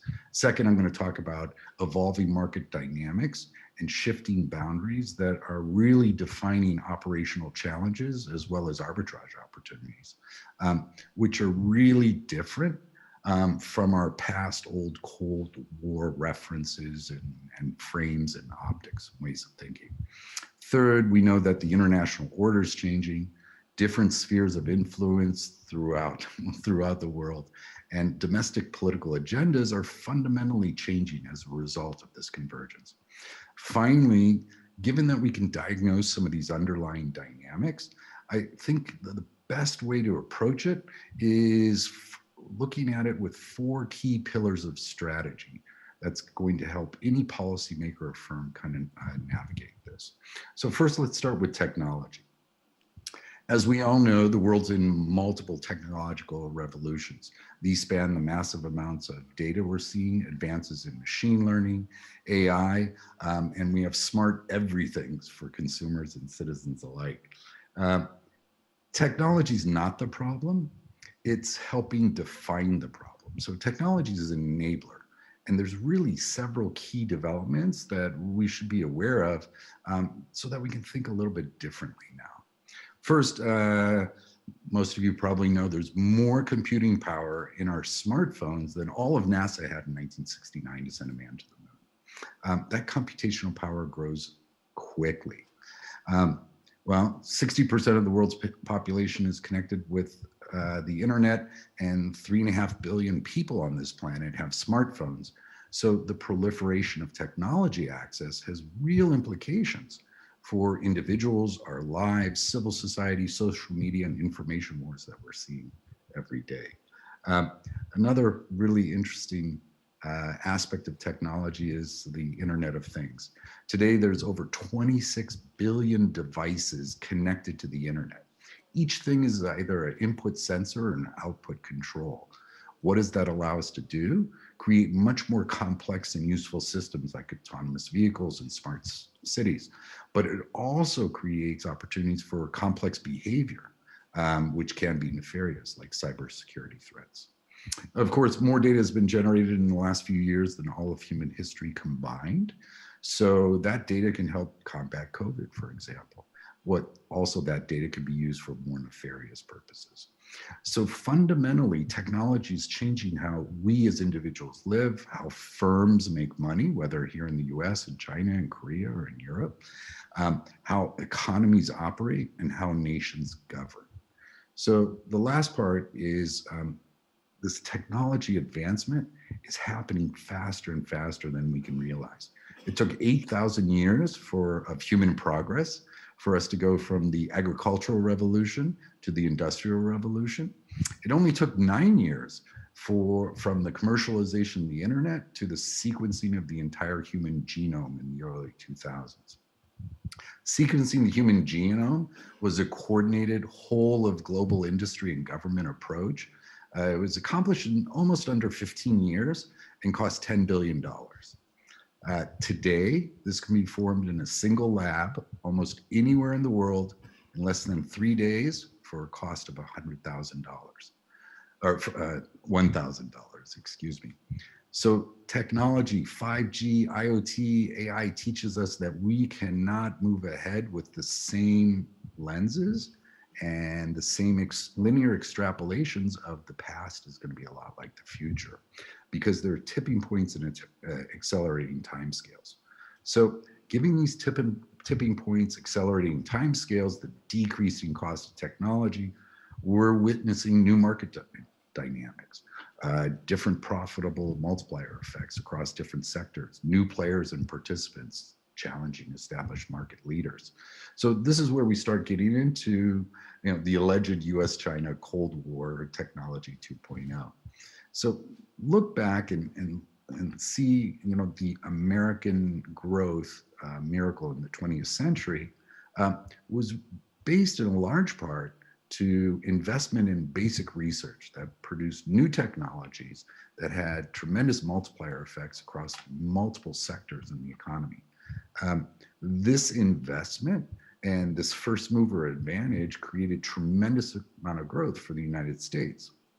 However, today, with the proliferation of technology and new sources, innovation can come from multiple places in the world. So we see a lot of leapfrogging or surpassing old dominant firms, which is really going to be the name of the game moving ahead. So in the contemporary US-China context, up until a few years ago, major US, European, Korean, and other firms in the higher end of the market and upstream and supply chains worked with Chinese companies in the downstream.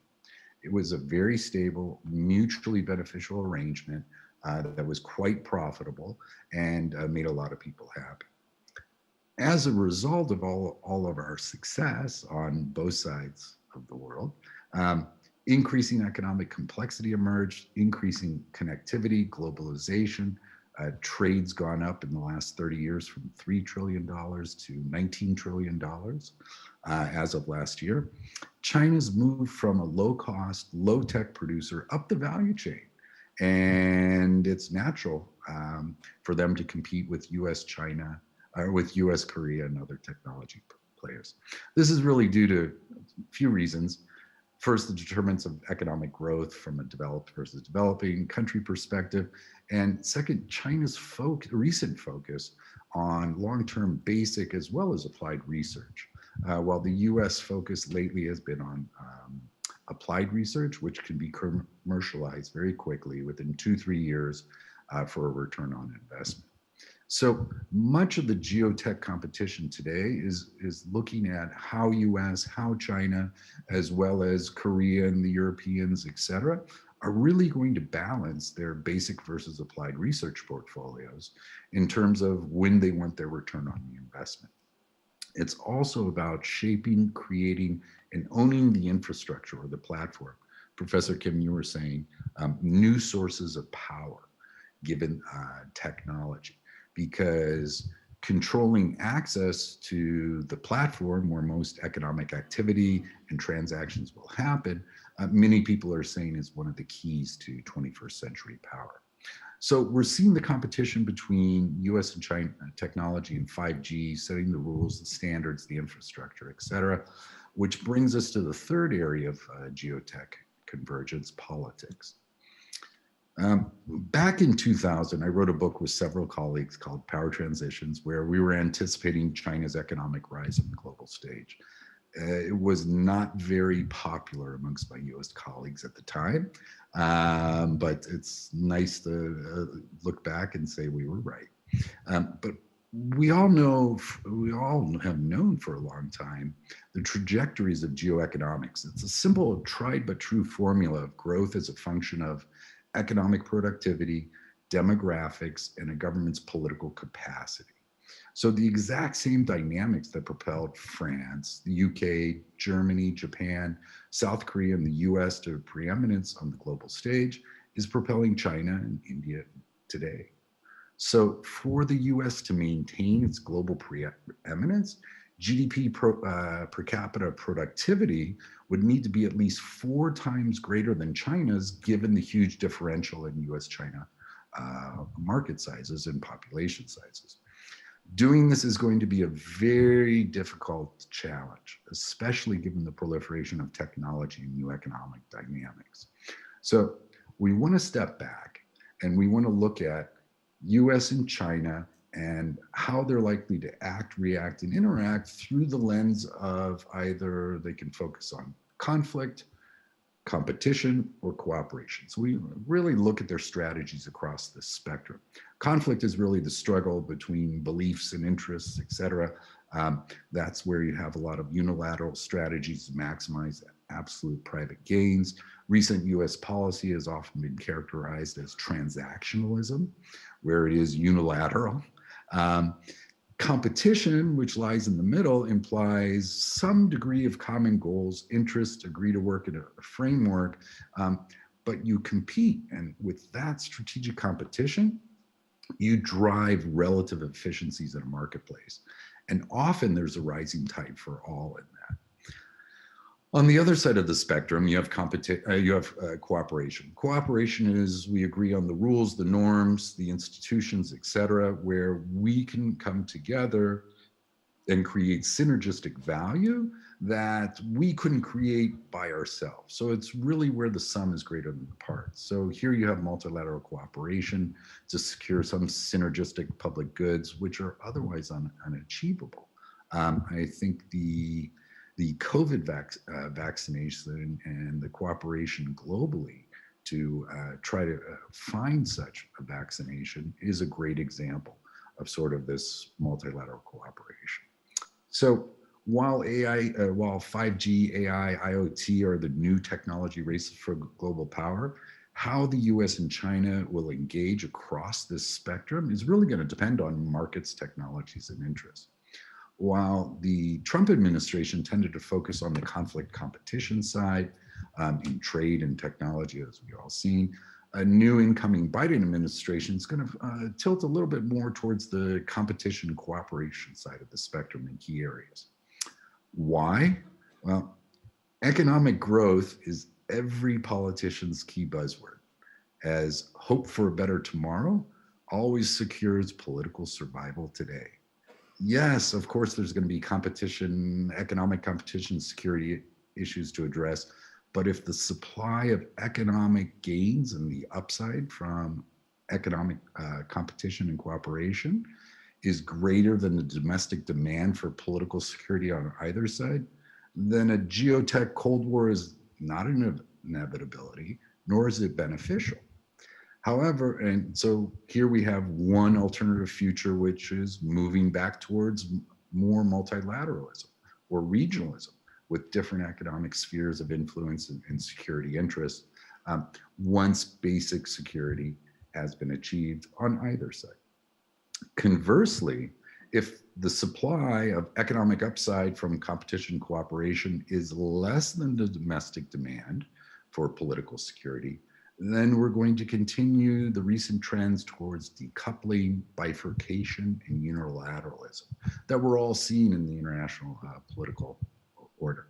Which brings us to the final point, and this is strategy. So we've diagnosed this, now what can we do about it? So many policymakers and business leaders around the world are already struggling with this contest. And it's often cast in terms of, on one side, we have the US as our main security ally, and on the other side, we have China as the top trading partner. For South Korea, for example, China's the largest trading partner. Both imports and exports are around 24-25% on average per year, while imports and exports for the US, for South Korea is about 15% on average. So many experts are calling for this wait and see approach. Engage and hedge strategy to see which way the trend of US economic growth versus political security issues balance out with China. Some experts even say that it's not possible for them to play a role as a third force balancing between the two powers. However, this simply is not the case. Whatever trajectory the US-China competition takes in the 21st century is also dependent on the global, regional, and national context, decisions, firms, markets, and technological innovations of all of us. So I really do not subscribe to this deterministic view of we're heading towards really bad outcomes. So what I've been doing for many years is trying to understand all these dynamics, more of a doctor, more of a scientist, and then turn that back into how do we formulate robust and adaptive strategies using information, data, and analytics to help shape national policy, to help decode the trends and help us successfully navigate it. So standing where we are today, my advice to successfully navigate and understand the geotech competition, there's really 4 key strategic pillars. First, secure core high priority defensive strategies, which really balance economic revenues and political security. And this is going to happen in key economic sectors with firms that are creating technology that has both a short-term return on investment and long-term return on investment. That really creates value in technology ecosystems. Second, strategy designed specifically to deal with different contingencies of if increasing multilateralism trends emerge or a continued decoupling of markets.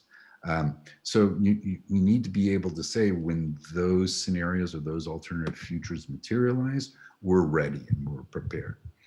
Third, while less optimal, you probably also want to pursue or at least identify some hedging strategies across these different alternative futures. Hedging strategies, just like in the financial markets, as well as in national policy, really diversify opportunity shocks and lower risk. And finally, investment in long-term shaping strategies. These long-term shaping strategies is rebalancing our applied versus basic research and development portfolios in technology. It's addressing market standards. Currently, we're seeing the debate between US and China on 5G spectrums and which end of the spectrum we should operate based upon their individual advantages. And finally, for firms as well as policymakers, we need to become much more agile organizations to capture opportunities faster than competitors. So now that we've taken a few minutes, we've stepped out of our interests, we stepped out of our narratives, hopefully we can understand the undercurrents at the convergence of technology, markets, and politics. As a doctor, as a scientist, now let's step back in, let's become the strategists, let's step back into the interests, our responsibilities, and goals. So we all need to be more proactive.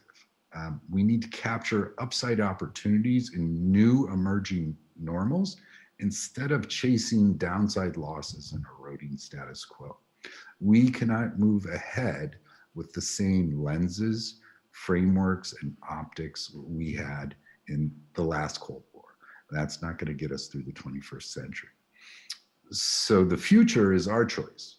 It's not destined to be a US-China Cold War, but it will vary across the conflict, competition, and cooperation spectrum. It's going to vary by markets. It's going to vary by engagement points.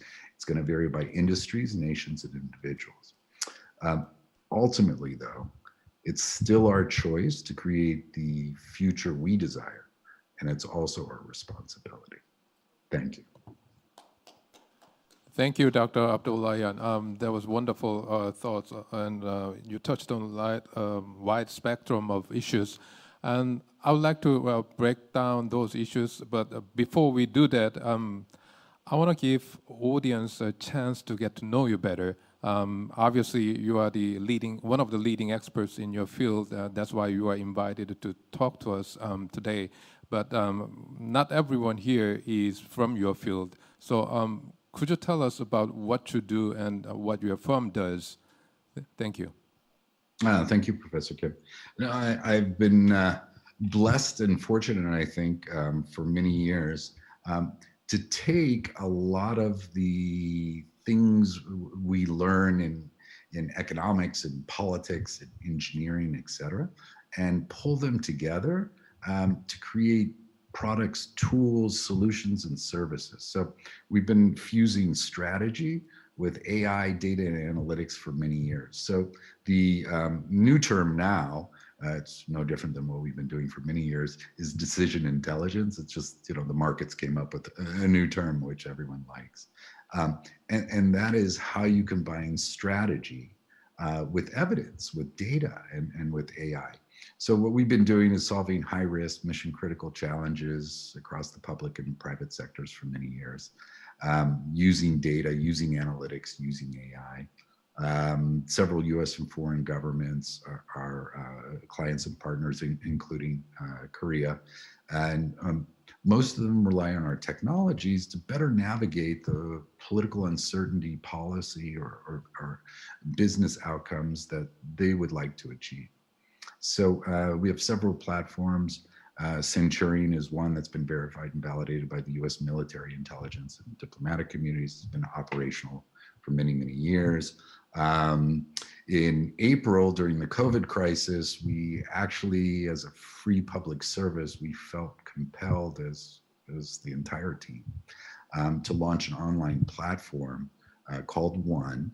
It maps and tracks U.S.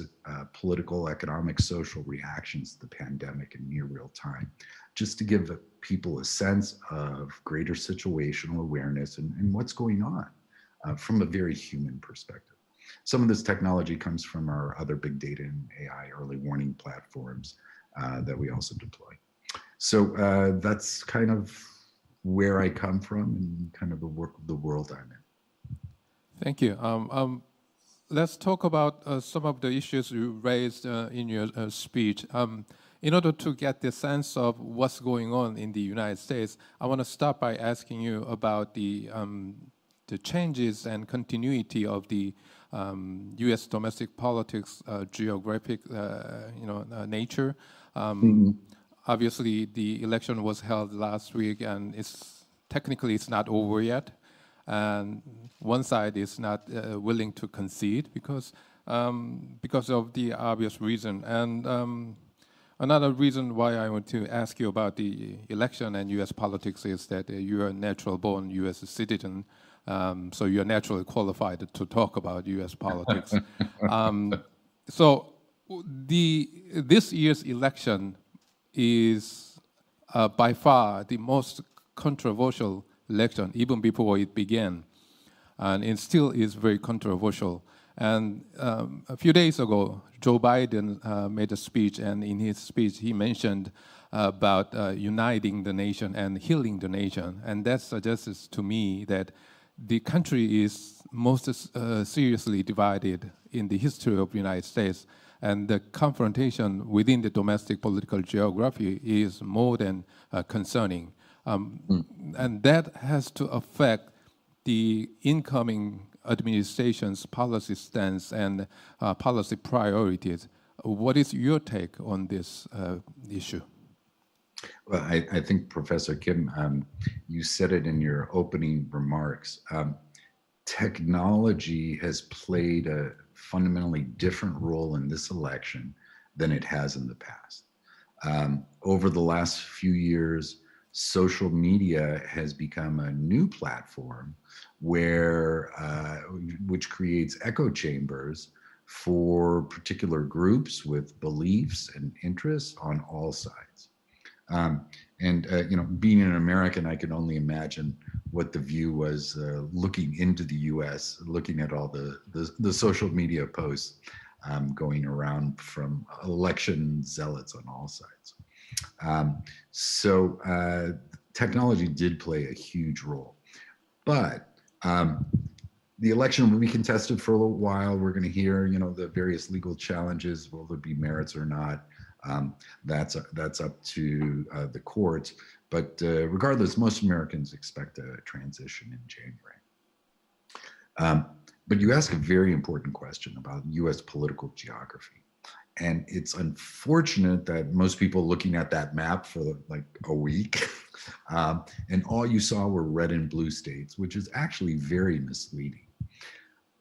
In fact, if you zoom into the map and instead of looking at the state level, you look at the county level, and then we're not just going to look at it as a blue or red, but we're going to look at the percentage blue Democrat or the percentage red Republican. You're really going to see a real blurring of purple, as most Americans are centrist. And so social media, especially in this election, has really driven the extremes on both sides, when most Americans aren't like that. So one of the most striking outcomes for this election compared to 2016 is the swing to a more democratic candidates in almost all major urban areas nationwide. So in a lot of ways, the current division, it's not really Republican or Democrat, but urban versus rural, with different lifestyles, values, beliefs, and with very different economic and opportunities and challenges as such. So born and raised here, actually growing up in Ohio, it was difficult to see the economic value or understand the economic value of a global supply chain when there's factories closing. Living in Los Angeles today, it's difficult not to see the opportunities that geotechnology presents us. So the next US administration is not just to unite Americans socially and politically, but unite them economically across these different fronts. Thank you. Let's talk about the ICT industry, current status of ICT industries in China and the United States. Since we've been talking about the U.S. side story, let's talk about the Chinese side and Chinese industry status. As you and I know, Chinese are known for long-term strategic planning, and President Xi has announced several long-term plans, including Made in China 2025. Also, they have been working on a plan called China Standard 2035. They've been working on this for about 2.5 years. And the rumor has it that they are about to complete the strategy, and they will announce that strategy soon. And it's about ICT industrial strategy. As an expert on this issue, how much do you know about China's ICT industrial strategy, and what impact would that make in the global market, and especially on the US-China technological confrontations? Excellent question. Although I'm not a specific expert in this field, we have done some work in the area. So exactly as you said, Professor Kim, China has a very different long-term policy goals and a longer-term policy horizon than the US. So whether it's the Made in China 2025 or the 2035, it's all about investing in technology and standards that can be useful globally. So, and the way they do it, and you hear whether in Washington, Europe, or in Seoul, of a lot of state-owned enterprises and government interference. But conversely, if you look at it from the other side, in the United States, we still have tax incentives. We still have grants and funds for particular developments in particular markets for various firms here. So what China will be doing is not only developing the standards and the technology internationally, and their international strategy is going to be low cost. It's going to be using third parties as access to markets, which is not right or wrong. It's just their strategy to go to global markets. And by doing that, they'll be able to roll out technology standards at a lower cost. Whereas in the US, unless we can compete at scale and at cost, we're just going to have to offer a very different product. And so just like any product in the marketplace, you always have the trade-off between, highest quality, lowest price, and kind of good customer service and support. So I think that's where it's going. You're going to see a lot of Chinese M&A activity, cross-border investment through JVs, and that's going to continue. And that'll continue not just in 5G, but you're going to see it in biomedical research. You're going to see it in digital currencies. And you're going to start to see it in a lot of areas of the digital economy of the 21st century. So Chinese government is planning to specifically select a certain certain section of the ICT industry and strengthen their marketability and their competitiveness in the global market. That's basically the idea of China Agenda 2035. Then that makes me wonder if Biden administration would be able to compete with China's strategy, because I've been closely watching Biden's policy promises, and one that particularly stands out that might be connected to ICT industry policy of Biden administration is his Made in All of America policy. It's still in general terms, but it could be relevant to the U.S. ICT industry. What is your take on his Made in All of America policy? Wonderful question. So remember when we were talking about the incoming administration, not only do they need to politically unify Americans and socially, but economically. So that goes to transforming our economy from a 20th century manufacturing, high labor input base in declining and sunset industries to the new 21st century economy in terms of high tech, in terms of services, in terms of knowledge. So that's going to be the first transition we'll need to do.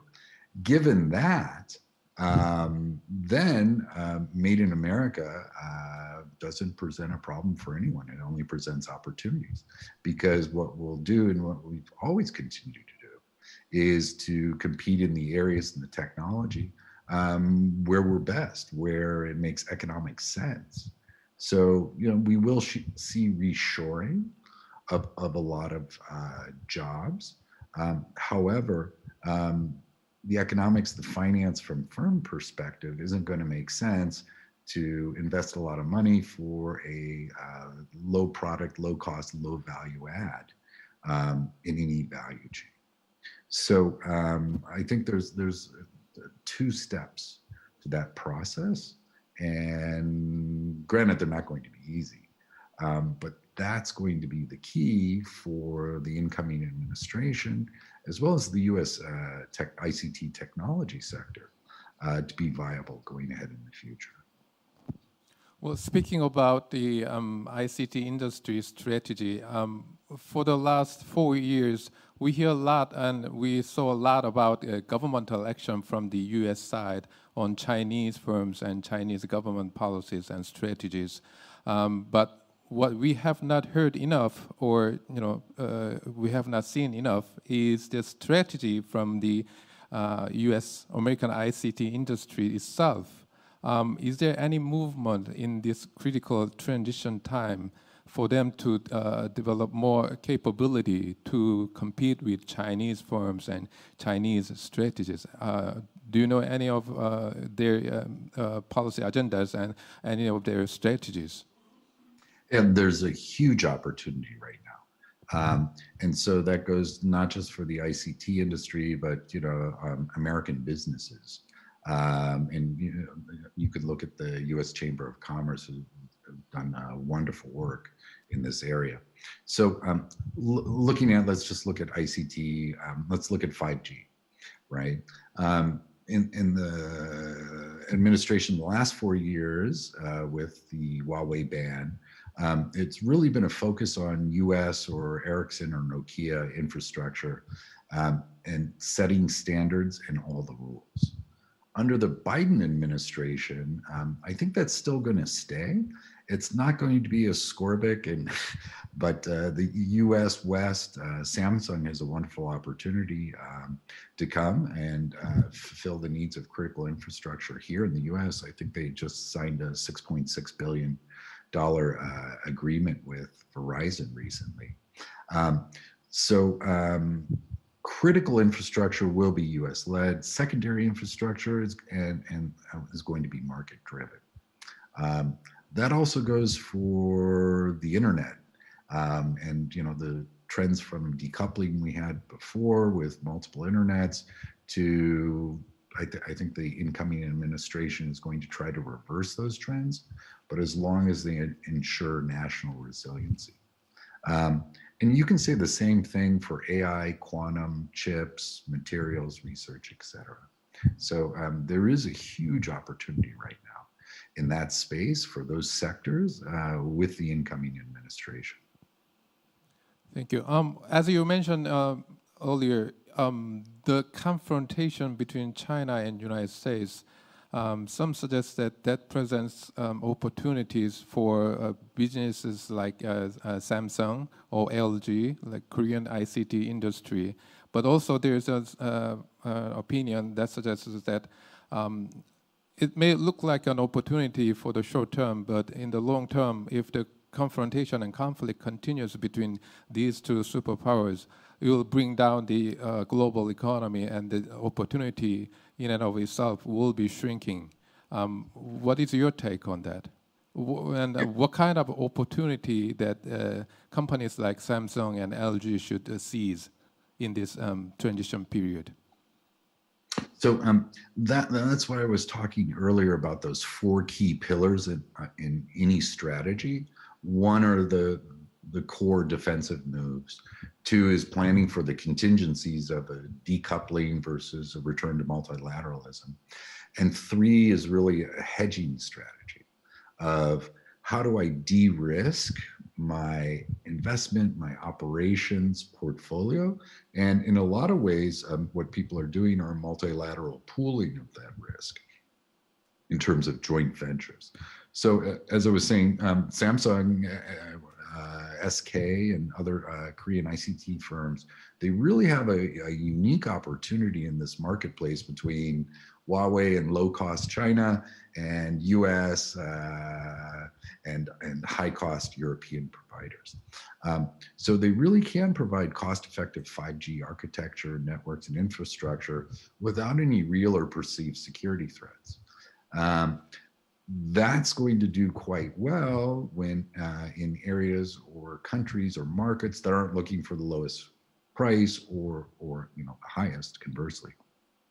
So what that does is it presents an opportunity in developing and in emerging market economies with, as I say, local JVs, cross-border M&A activities to really help local economic growth, firm revenues, and growth opportunities. So think about it. The Korean footprint is already global, and that was built a lot on durable consumer goods and electronics. So the footprint is there, the access to markets is there. Now is the time to begin to leverage that access to markets into the 21st century economy. And so that's data, AI, and ICT. So The new economy, remember, it's not about transactions and products, but it's about providing the platform and the ecosystem about how all those goods and services are interrelated. So those opportunities are across the US, they're across Africa, Europe, Asia, as well as Latin America, I think. Thank you. Unfortunately, we are running out of time, so I have to ask you final thoughts on this issue. And also, we are here gathered in the city of Busan, the city probably you have visited. Any suggestions for, Busan is the epicenter of South Korean economy, so any business suggestions for the good people of Busan? So besides being a sister city of Los Angeles where I live, and besides also enjoying wonderful Busan crabs on the beach there, I think Busan has unique opportunities to continue its maritime and ICT presence across East Asia, and really leverage the dynamic business, and it's become a epicenter, as you were saying, for culture and arts opportunities. So similar to the Dubai miracle, of focused investment based upon recurring revenue streams and strong business outcomes, and really diversification of those into different economic sectors is only going to continue the city's successful economic transformation for the future. So many areas such as maritime transportation verticals can be integrated with new global demands for cleaner, more efficient transportation needs and technology, creating a cultural center, a thriving hub for business, as well as symposiums such as we're doing today. Thank you. Thank you for taking time to share your thoughts and experience with us today. That's it for the second session, and I wish we could spend more time, but perhaps next time. Before I go, I want to thank the people who put in a lot of effort to make this event happen. I want to thank Director Yinhong and other staff members, and I want to especially thank Chairman Moon Chung-in. Thank you.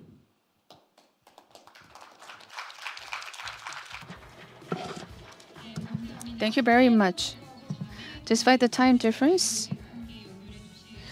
Dr. Abdollahian has connected with us from Los Angeles, Busan's sister city. A big round of applause to both Dr. Abdollahian and Dr. Kim. Thank you very much. With this, we would like to conclude the morning session and move on to luncheon. Let me make a couple announcements. We are holding the Voice of Peace exhibition on the first floor of this building. We have collected the waveforms representing Busan citizens and participants' hopes for peace. And during 2018, there was the historic Panmunjom Declaration between President Moon Jae-in and Chairman Kim Jong-un, and their voices for peace also have been collected in waveforms, and we have set up a sculpture and have displayed it on the first floor. So please enjoy the Voice of Peace exhibition. Please remember to collect your meal tickets. Luncheon will be provided at the Westin Joseon Hotel. If you have not received your meal tickets, please come to the registration desk. We will meet you again in the afternoon session. Thank you very much, ladies and gentlemen.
네, 잠시 안내 말씀드리겠습니다. 잠시 후 오후 2시부터 세션이 시작될 예정입니다. Ladies and gentlemen, we will begin session 2, the afternoon session at 2 o'clock sharp. From 2 o'clock, so please come inside and take a seat. 네, 다시 한번 안내 말씀드리겠습니다. 잠시 후 오후 2시부터 오후 세션이 진행될 예정입니다. 모두 입장하셔서 착석해 주시면 감사하겠습니다.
네, 잠시 안내 말씀드리겠습니다.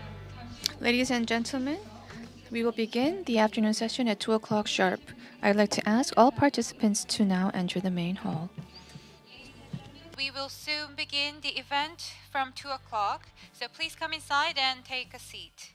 네, 본 행사는 한영 동시 통역이 제공이 됩니다. We are providing simultaneous interpretation services for this session. Please use the interpretation receivers in front of you. Channel 1 for Korean and Channel 2 for English interpretation. To make sure the receivers do not get lost, please remember to keep them at your seats. Interpretation into Korean and English, so please turn to Channel 1 for Korean and Channel 2 for English. 네, 그리고 아울러 원활한 행사 진행을 위해서 소지하고 계신 휴대전화는 진동으로 Please remember to turn off your cell phones or convert them to vibration mode. We are broadcasting the entire session live via YouTube, so please remain at your seats as much as possible. One more thing regarding the question and answer session.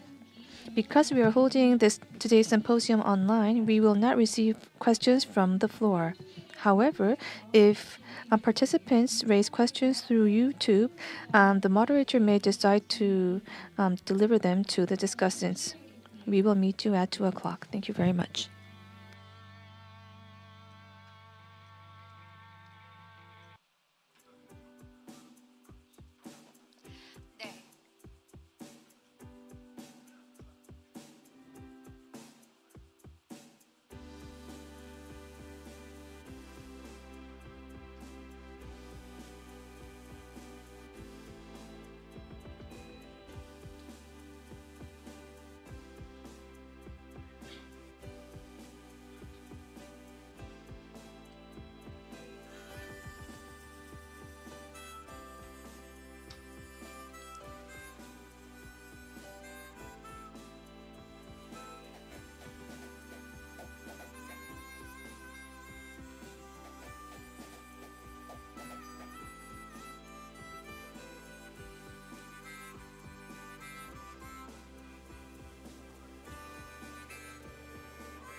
네, Ladies and gentlemen, I hope you enjoyed your meals. I enjoyed mine. We will now begin session 1 of the Hankyoreh-Busan International Symposium under the title of New Cold War Between U.S. and China and Asia's Diplomacy and Security Tasks. We will now begin session 1. This session will be moderated by Honorary Professor Soo-Gun-Kim of the National Diplomatic Academy of Korea. He has served as Korea's ambassador to Finland and Laos, and at the Ministry of Foreign Affairs, he has been dealing with North Korean nuclear issue and the Iraq-U.S. alliance. We have also invited as speakers Sung-bae Kim, Chief Research Fellow at the Institute for National Security Strategy, and Professor Chang-hoon of Busan National University. We would like to invite the moderator and the two speakers to the stage. Please welcome them with a round of applause. I would like to also introduce our foreign participants from the United States, contributing writer to Washington Post, John Pomfret, and from China, Professor Yinhong of Renmin University. They will be linked with us online. Because we have invited Korea, U.S., and China online, there may be some disconnections. Please, I seek your understanding on this matter. I would like to invite the moderator to the stage. 사회자님, 감사합니다. Thank you to the MC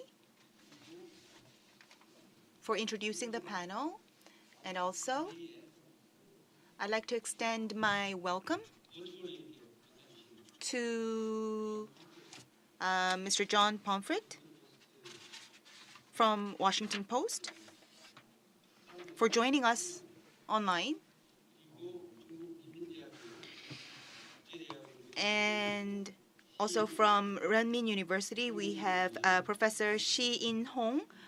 Welcome to you too. Thank you very much for joining us. And as for Dr. Kim Sung-bae and Dr. Chang-hoon, they've been introduced quite well by the MC, so I will not be introducing them again. Since we have two scholars who will be joining us online, we will take some time to listen to their speeches or presentations for about 10 minutes each. And then we'll proceed to a general discussion or free discussion.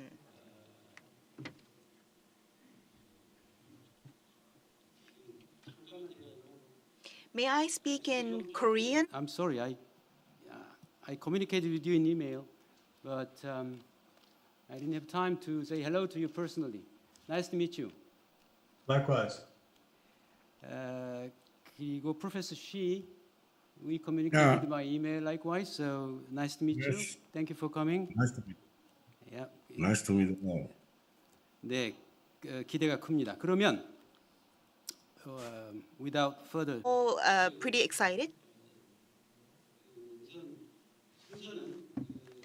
We will go in the alphabetical order, starting with Mr. John Pomfret, and then Professor Yinhong, then Mr. Kim Sung-bae, and then Professor Chang-hoon.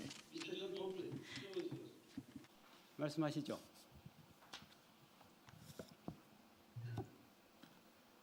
So, should I begin? Yes, 그러시고요. Yes, please begin. And like I told you through email, I would like to ask you to speak about the next U.S. administration's Asia policy and China policy. Because we're talking about the U.S.-China new Cold War and Asia's tasks, please speak in that context.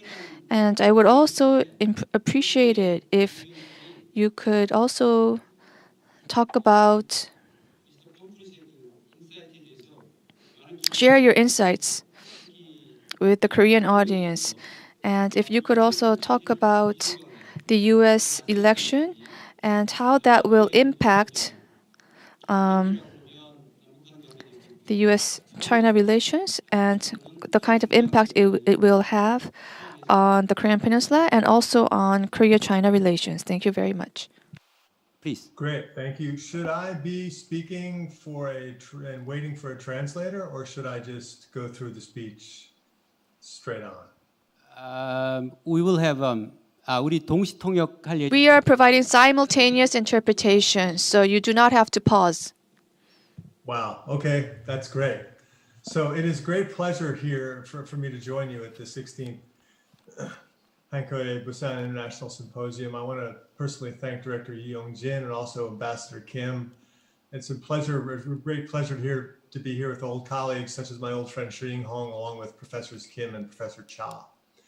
I think we can assume that we're going to have a new American president, that Joe Biden will be the next president of the United States, inaugurated on January 20th, 2021. Clearly, President Trump is intent on wreaking as much havoc as possible. We can only hope that he doesn't take us all down with him, but he's going to give it a college try. But let's just assume that it's going to be a Biden administration.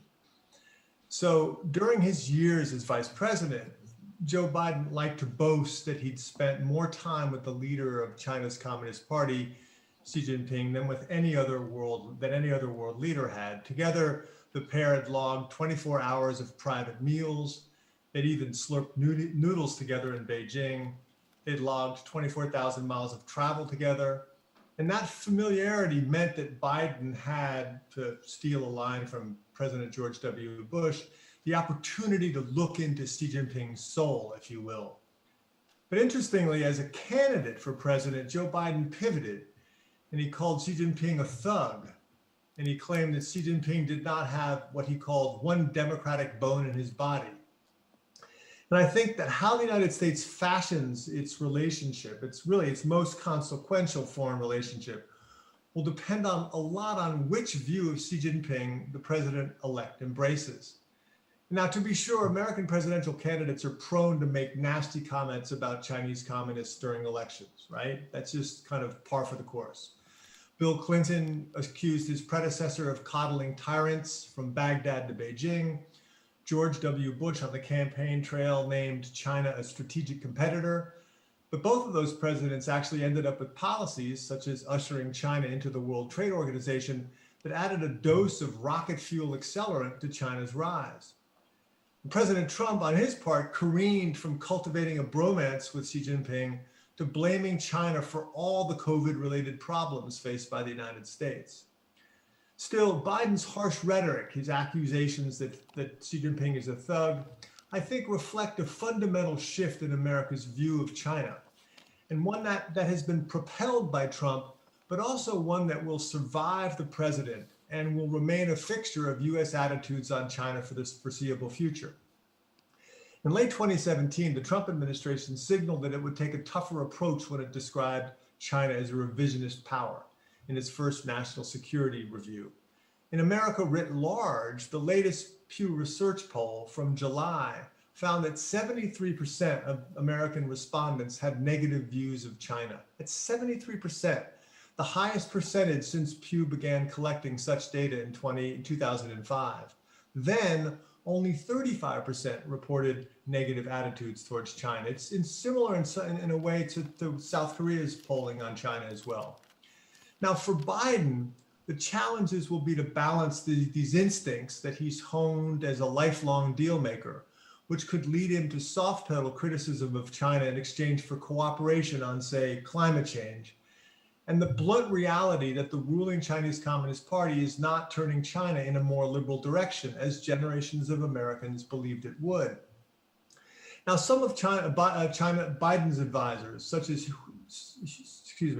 some of Biden's advisors, such as Susan Rice, have advocated a softer approach towards China. As national security advisor during the Obama administration, Rice opted to avoid provoking China in some matters, such as China's militarization of the South China Sea, its human rights record, and predatory trade practices in order to get deals in other areas, like cyber espionage, only to be very embarrassed when China broke the cyber espionage deal as well.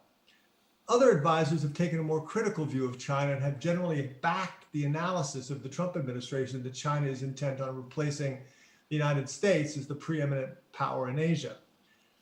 An example of this would be Kurt Campbell, who served as the top Asia official in the Obama State Department. Campbell believes that there is a broad recognition in the Democratic Party that Trump was largely accurate in diagnosing China's predatory practices. But how broad that recognition actually is among Biden's inner circles remains an open question. And Campbell, who is its most high-powered advocate, might not even have a role in the Biden administration, right? His wife, Lael Brainerd, is on the short list to be the Treasury Secretary, and it'd be tough on their family to have two of them in high-powered, very important government jobs. Now, very early into his administration, Biden will confront a raft of China-related questions. Will he continue tariffs on Chinese goods? Will he continue to sanction China Telecom's giant Huawei and try to block its plans to roll out 5G in nations around the world? Will he continue sanctions on Chinese officials for their crackdown on dissent in Hong Kong or maintaining camps in Xinjiang? Will the Biden Justice Department continue its prosecution of Huawei's CFO, Meng Wanzhou, who is fighting extradition to the United States in a Canadian court?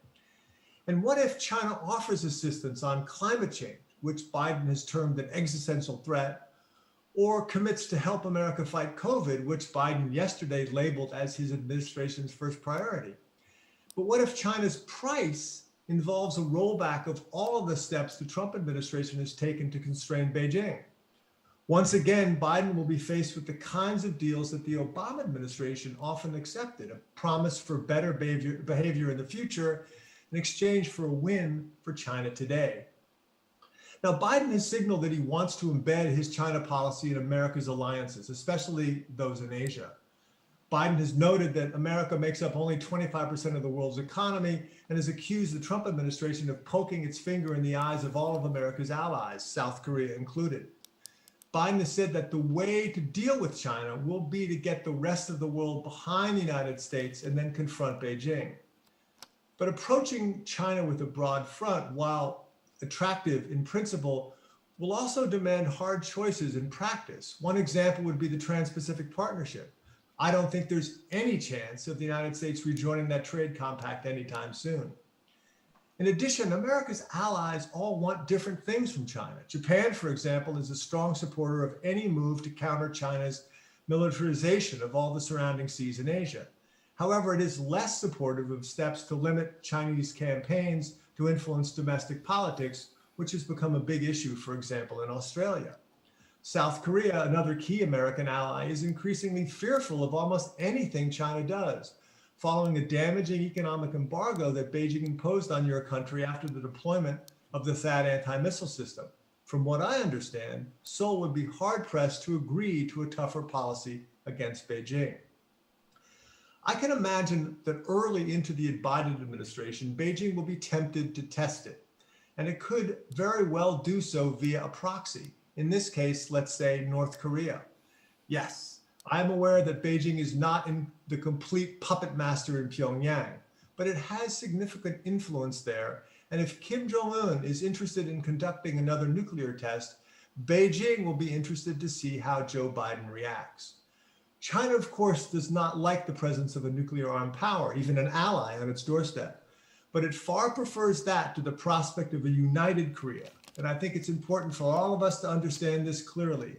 China's priority on the peninsula is to keep the Koreas divided. Denuclearization is not even a secondary goal. Probably the best advice for Biden is to wait. The Chinese Communist Party views the United States as a nation in decline. And given our woeful response to COVID and our fractious political situation today, you can understand why. So only when Biden can reunite America's allies and right the American ship of state will engaging with China yield any positive results. Thank you very much for your time, and I look forward to an interesting dialogue. 네, 감사합니다. 이제 If President-elect Biden takes office, what will happen? So you have shared your insights on that and even mentioned several names in talking very concretely about how the Chinese-U.S. relationship will play out. Now we'll move on to Professor Yinhong. I'd like to ask you to talk about, well, from the American perspective, it will be on the other side of the Pacific. The votes are still being counted in the United States, but how have you been watching the elections play out in the U.S.? This is a comment that I would like to add personally. There is the American style of election and the Chinese style of election, and I think there is a discourse about how these two election systems compare. And is the Chinese political system better? Well, some politicians say that. So could you share with us your insights and comments on that? And how do you anticipate the United States policies vis-a-vis China? What kind of policies will it have? And how will the Chinese government respond to the changed policies of the new American administration? And so what will these changes have, what kind of impact will such changes have on the Korean Peninsula and on the China-U.S. relations and China-Korea relations?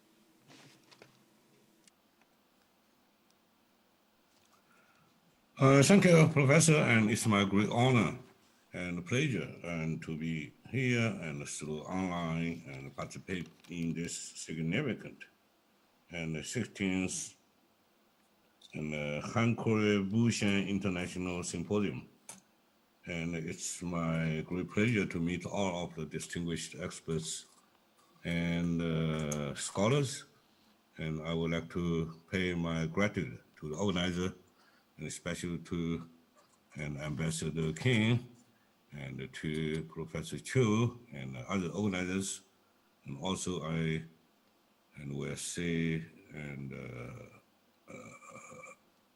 nice words, very nice words toward to my friends for many years, John Pomfret, and I think that he's and the plantation and just delivered is quite enlightening. I'm afraid that I'm unable to answer all the questions and moderator and just present it. So I will focus on from China's perspective and what kind of American posture toward China and after general election. And I would like to speak Chinese, and because many scholars, including John Pomfret, have a perfect understanding of Chinese, and also speak out in Chinese generally could make me and deliver all what I want to say and within 10 minutes. Anyway, thank you. 所以我今天要讲的是美国大选后的对华态势的预计，大概有一个简要的summary， 然后我谈一些具体的问题。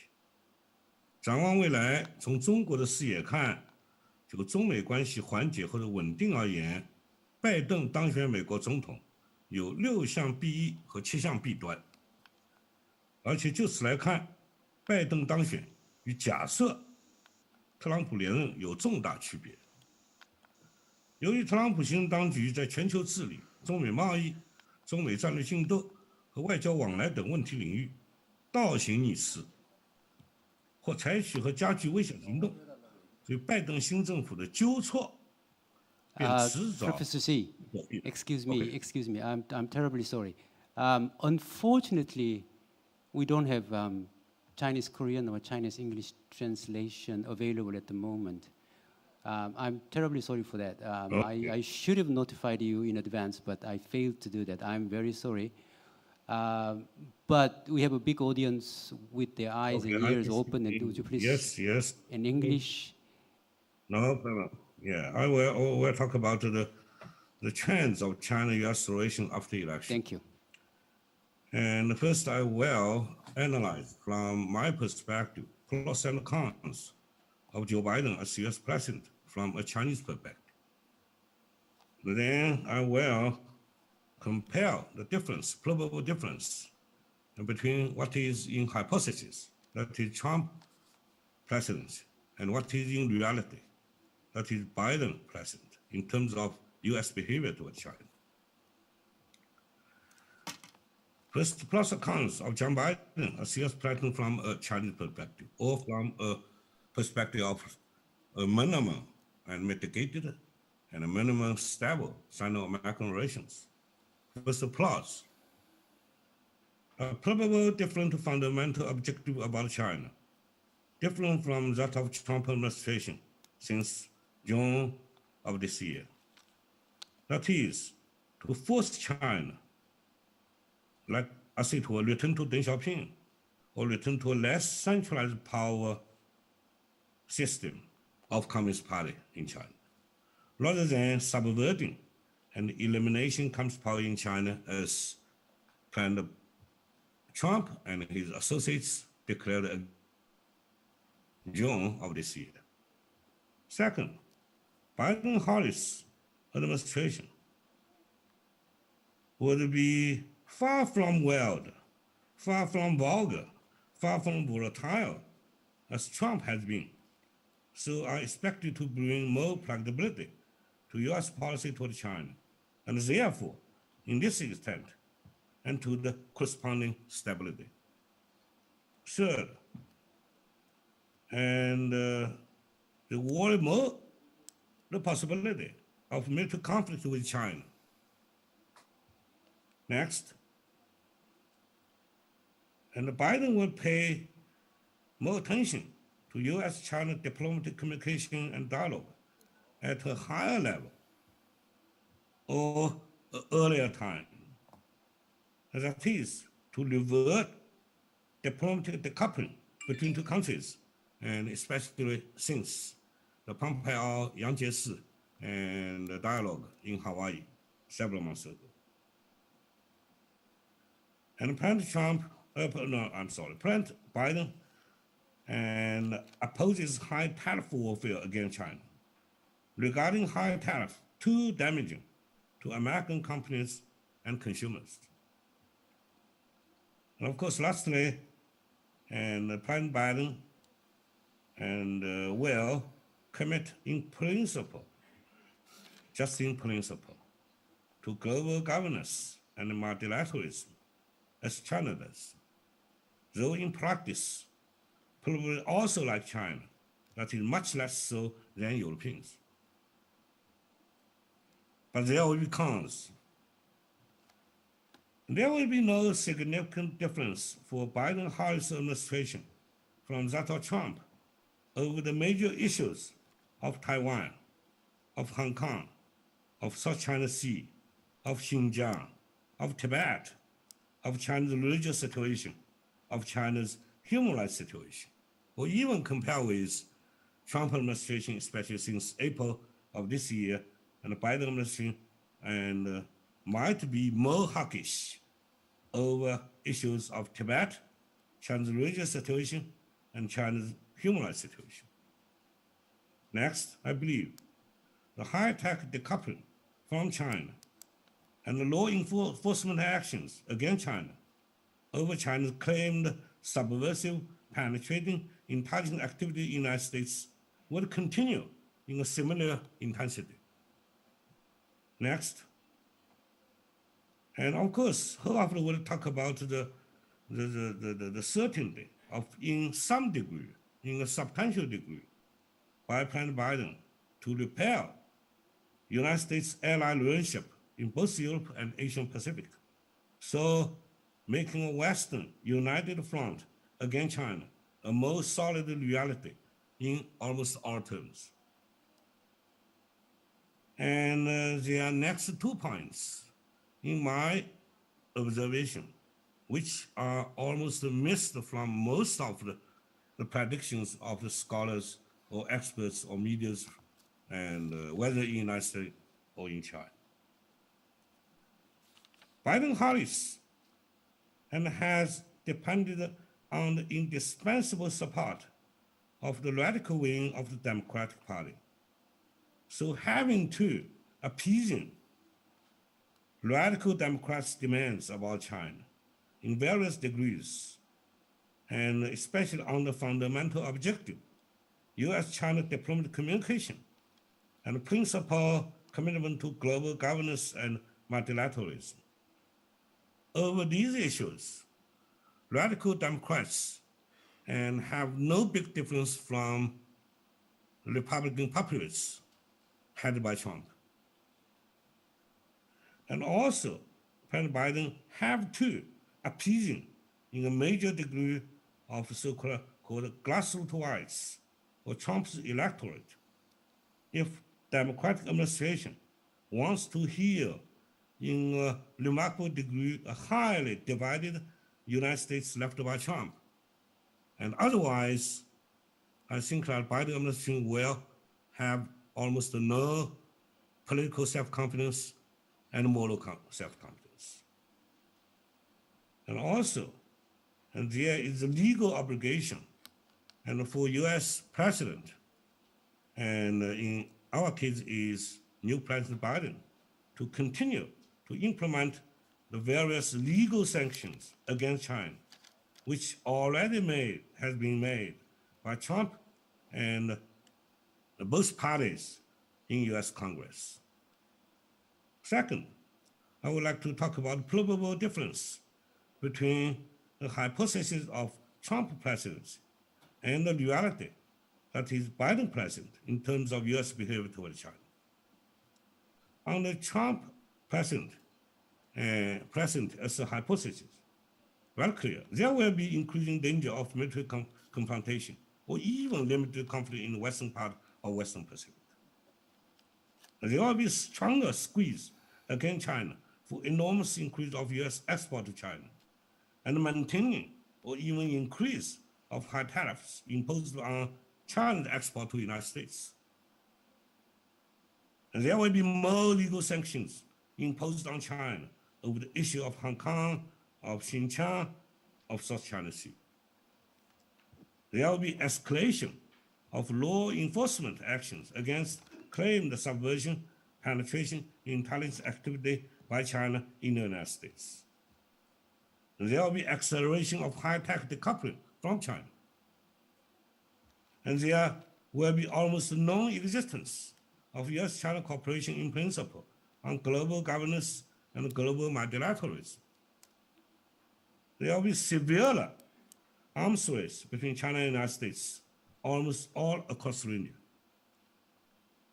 Possible, even probable, boycott of Beijing Winter Olympic to be held in 2022. Though the Biden administration could or might take the same boycott action. On the Biden presidency, and hope for steps would, I believe, would mainly happen in trade front. I believe there will be sooner or later renegotiation of U.S.-China trade agreement in the direction of reducing the too huge amount of U.S. export forced on China and making it somewhat compatible with China's real demand and real capacity of implementation, and reducing substantially the amount and the rate of China's export to United States, which has been imposed with high tariffs by Trump administration.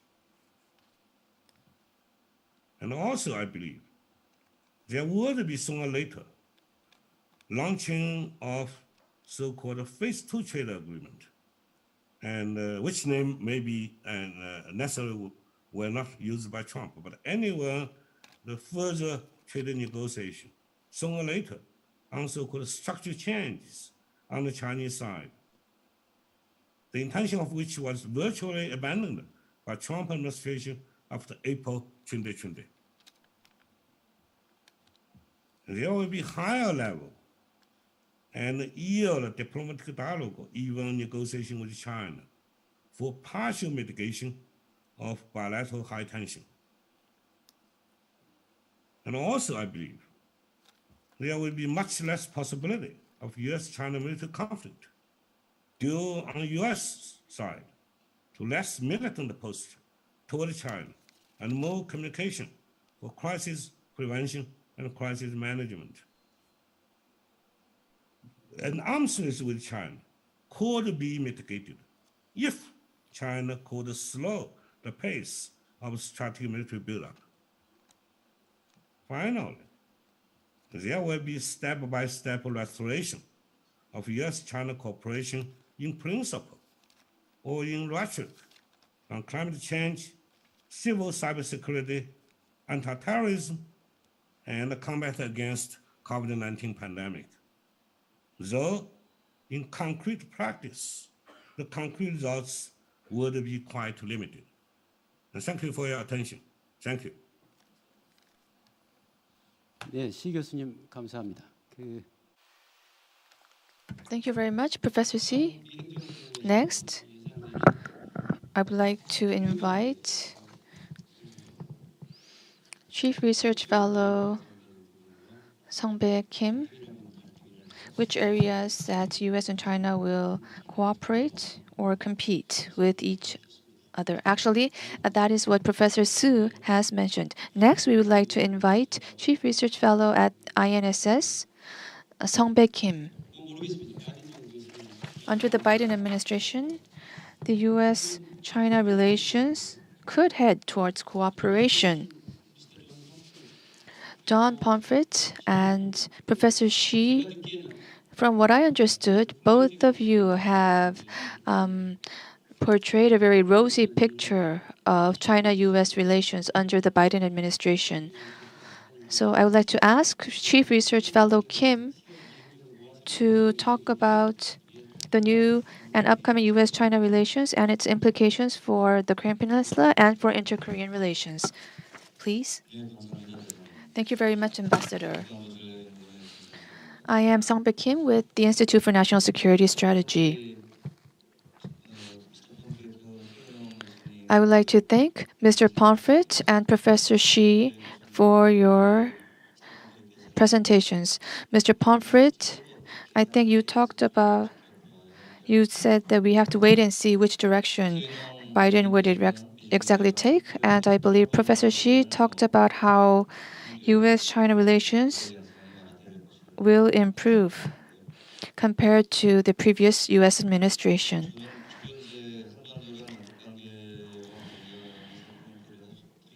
I would like to talk about the Korean Peninsula and inter-Korean relations, but before I do that, I would like to also share my views on the U.S.-China relations. The title or theme for Session 1 is New Cold War between U.S. and China and Asia's Diplomacy and Security Tasks. Under the Biden administration, will the U.S.-China competition turn into a new Cold War? I personally don't think so. Biden himself has said that we are not going into war with China and that we will not fall into the trap of a new Cold War structure. That was his own words. Meanwhile, under the Trump administration, we did see signs of a new Cold War because there was the trade frictions, there was conflict on standards and also on security fronts, and China's Communist Party and the U.S. administration were engaging in a cutthroat ideological war, very similar to the past Cold War. The U.S. Democratic Party is maintaining a relatively hostile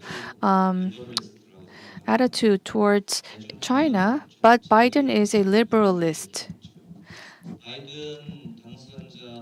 President-elect Biden, when he was serving as Senate, he supported the most preferred nation status of China and China's accession to the WTO. That had been his conviction. Meanwhile, under the Trump administration, there are many anti-China figures. There's John Bolton, for instance, and rightist strategy Steve Bannon. Like Hayden, representative of the USTR, Peter Navarro is also one of them. So on and so forth. So because there are many anti-China figures under the Trump administration, and because Trump himself is a businessman, I think there was a certain coalition in place. But when Biden takes office, I personally think that such anti-China sentiments will no longer be there at the level found under the Trump administration. Many experts say that because the US-China competition is structural and systemic, it could go on, and that the Biden administration could turn even more hardline towards China. But I think that is a very simplistic interpretation of the situation. As Professor Shi well pointed out, I think that strategic competition between US and China will fade away. Biden himself has said that unilateral tariff imposition will not take place. And even with the 5G issue, he has said that he will discuss and determine this matter with allied countries. There will be a coordination process. So I don't think there would be any unilateral pressuring towards China by the US. Whether it be THAAD or the IMF or whichever issue, I don't think that the Biden administration would take a unilateral view. Of course, when it comes to human rights issues, such as the Hong Kong incident, perhaps the US will maintain a hardline stance. But that would not become so full-fledged to become an ideological war between the two countries. So under the Biden government, I think that there will be more room for options and for maneuver between US and China. Next, with regard to the Korean Peninsula and inter-Korean relations, Biden's diplomatic keyword is diplomacy, alliance, democracy.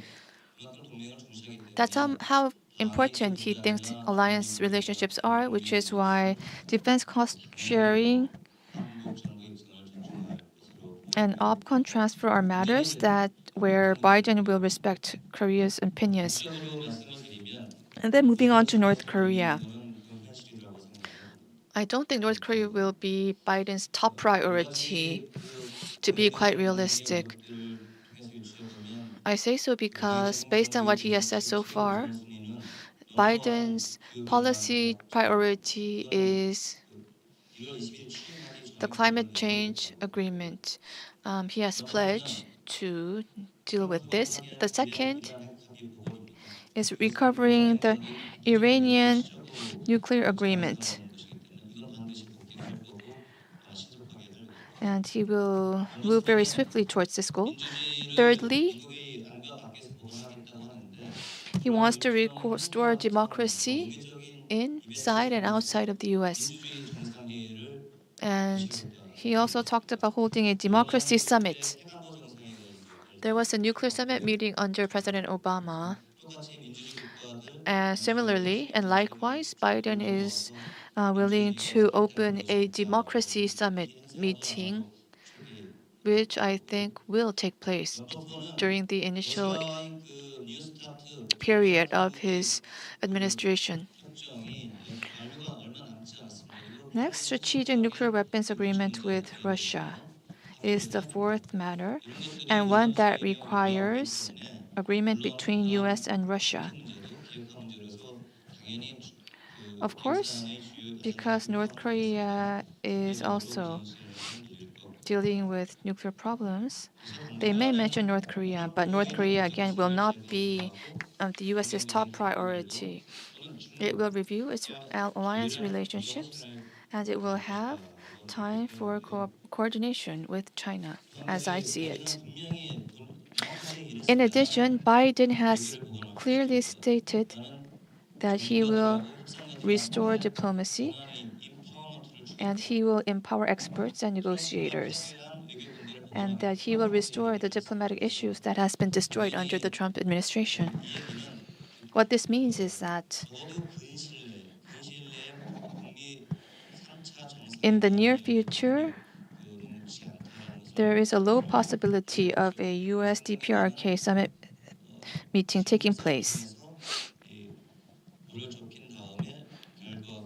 There may be working level meetings, but not a sudden and third round of summit between U.S. and the DPRK. So we will be entering into season 2 of strategic patience. Nobody knows how North Korea may react or decide to provoke. So the Korean government's role becomes very important. Ever since the summit meeting of 2018 between U.S. and the DPRK, North Korea has not engaged in ICBM or missile tests, nuclear tests.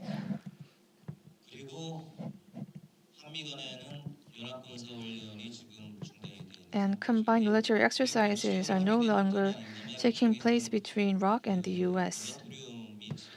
It is a phase of a sort of a moratorium. This state should be maintained, but if combined military exercises between ROK and the U.S. Resumes next spring, then it's not difficult to predict how North Korea would react to this, meaning it will react very negatively.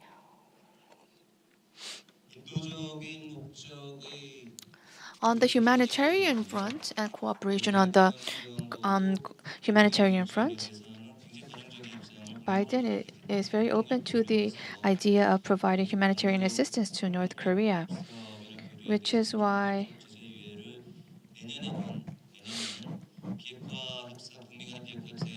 next year, Biden's decision may be. I think that it would be a good idea for Biden to focus on diplomacy and supporting cooperation between the two Koreas. I would like to conclude with this. Thank you very much. Yes, thank you, Dr. Kim.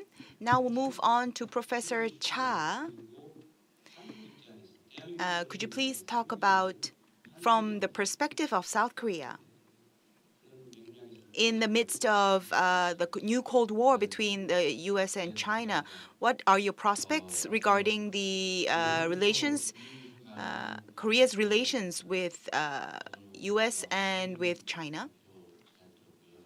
And what options are available to South Korean government? Thank you very much. I've been listening very attentively since this morning, and I think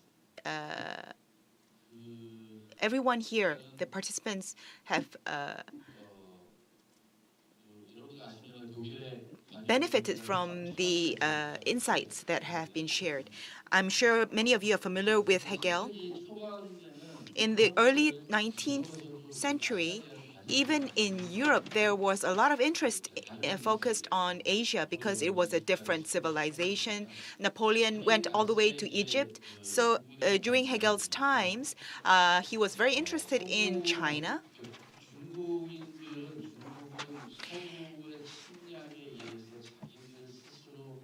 And because of and that the Westerners will enter China and civilize or turn the Chinese into a civilization. And I think we are at another different turning point right now.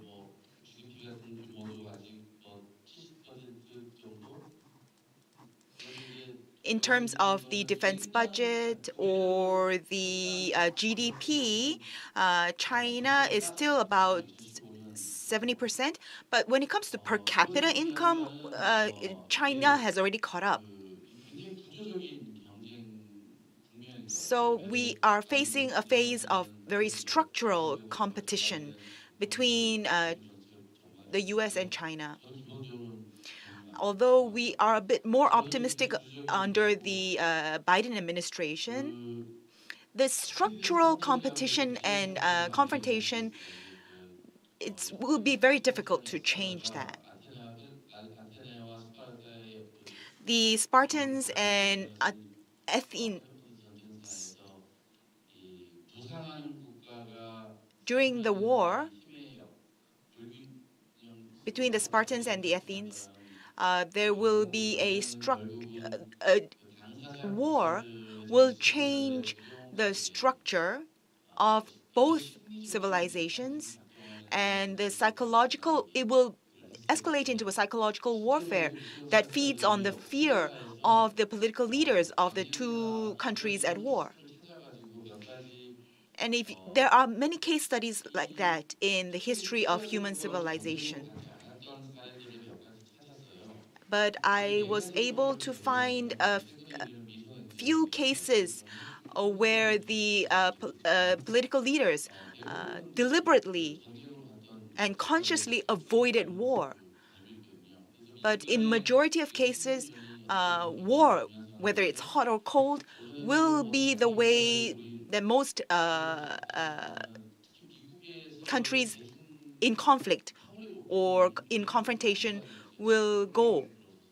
And I think the public opinion is not very good right now regarding China in the United States. And of course, President Trump took advantage of that, of the anti-Chinese sentiments among Americans. And he had a personal interest in and political interest in that. And if you look at the political circle in Washington, I think it's the norm that they don't think very highly of China, and they have antagonism towards China. They want to go for decoupling. And so the methodology and approach may be a little more gentlemanly or sophisticated, but the basic, fundamental attitude of trying to check China will probably not change.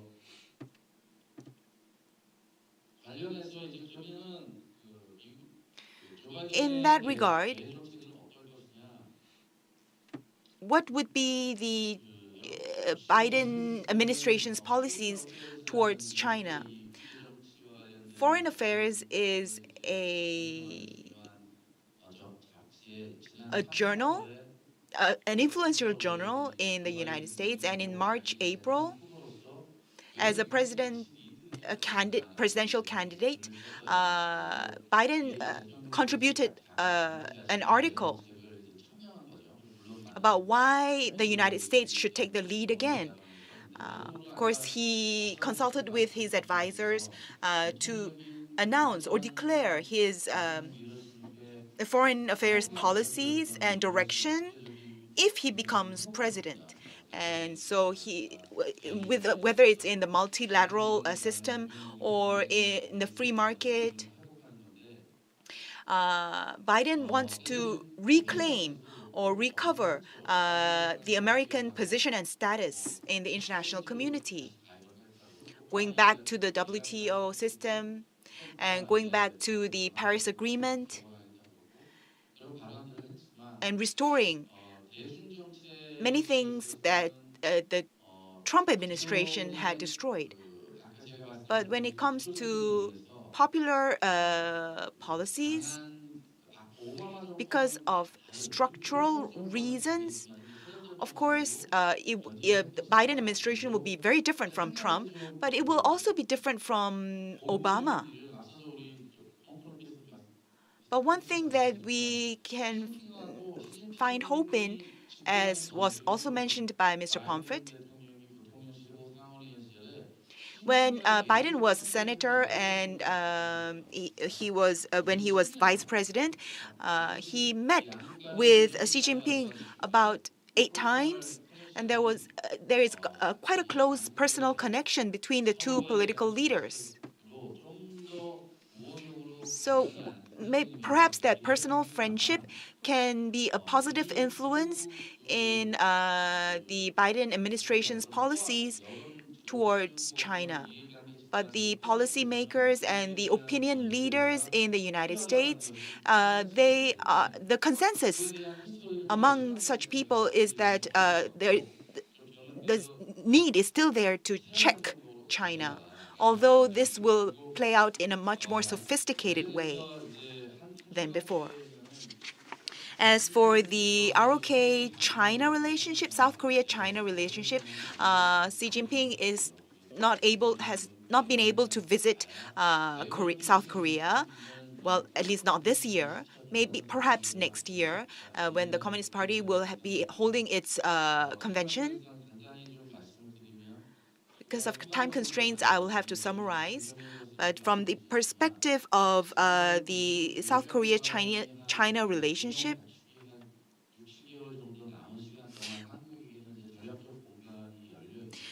the 6 to 7 months until the Biden administration takes office will be a strategically important period or window for South Korea, where we can make connections with and also maintain confidence with the president-elect. So there would be actions or measures that we can take. However, and I think the military exercises between the ROK and U.S. that is scheduled for March next year, that has to be stopped. Because there is a transition of power at that time. Perhaps there could be a temporary peace regime on the Korean Peninsula. So if the leaders could make a declaration that they will halt, at least temporarily, any joint military exercises between ROK and U.S., that would have a very positive influence on maintaining peace on the Korean Peninsula. Thank you. Thank you very much, Professor. Because we have some more time for discussions, I would like to change the order. I don't think, actually, we don't have enough time, so we would like to skip the 3-minute concluding remarks, and I would like to open the floor right away for discussions with the 4 panelists. You can make comments or raise questions to the 4 speakers. Please raise your hand if you wish to raise a question or make a comment.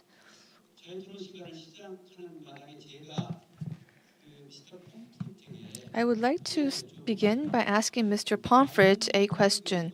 Under the Biden administration, the mid-range missile deployment system, do you think that the mid-range missile deployment program will continue on? Yeah, that would be my evaluation. I think that perhaps Biden will hold off a bit on moving forward, but I think that's an inevitable program that's going to happen. I tend to agree with Professor Shi on these issues that Biden will package his policies perhaps in a more digestible fashion, but I don't really see a fundamental change in the direction of where America is headed vis-a-vis its relationships with what it believes to be its competitors. Both in the case of Europe, it would be Russia, and in the case of Asia, it would be China.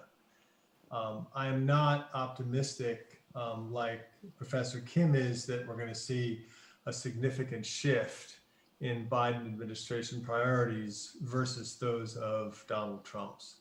I think that Biden will do so, according to, from what Professor Cha said, in a more marketable, sort of friendly manner, but I don't really see any fundamental change, specifically in military posture, vis-a-vis the Chinese and vis-a-vis the Russians. 자, 감사합니다. 그러면 손을 드신 분에게 발언권을 드리도록 하겠습니다. 다음 말씀.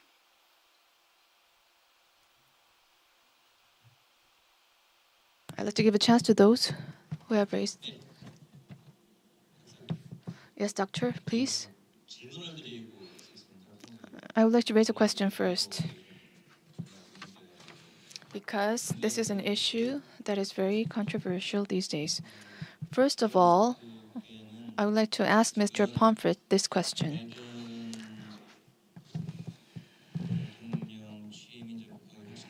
Biden's oath to office seems very plausible, and Korea and the U.S. need to cooperate on various fronts. But many Koreans remain quite concerned. Some say that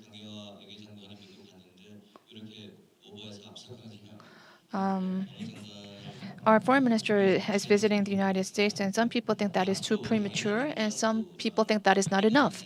So going into the future, whether it be the North Korean nuclear problem or any other security issue, there needs to be close coordination between Korea and the U.S. So can you provide any tips or advice for Korea, please?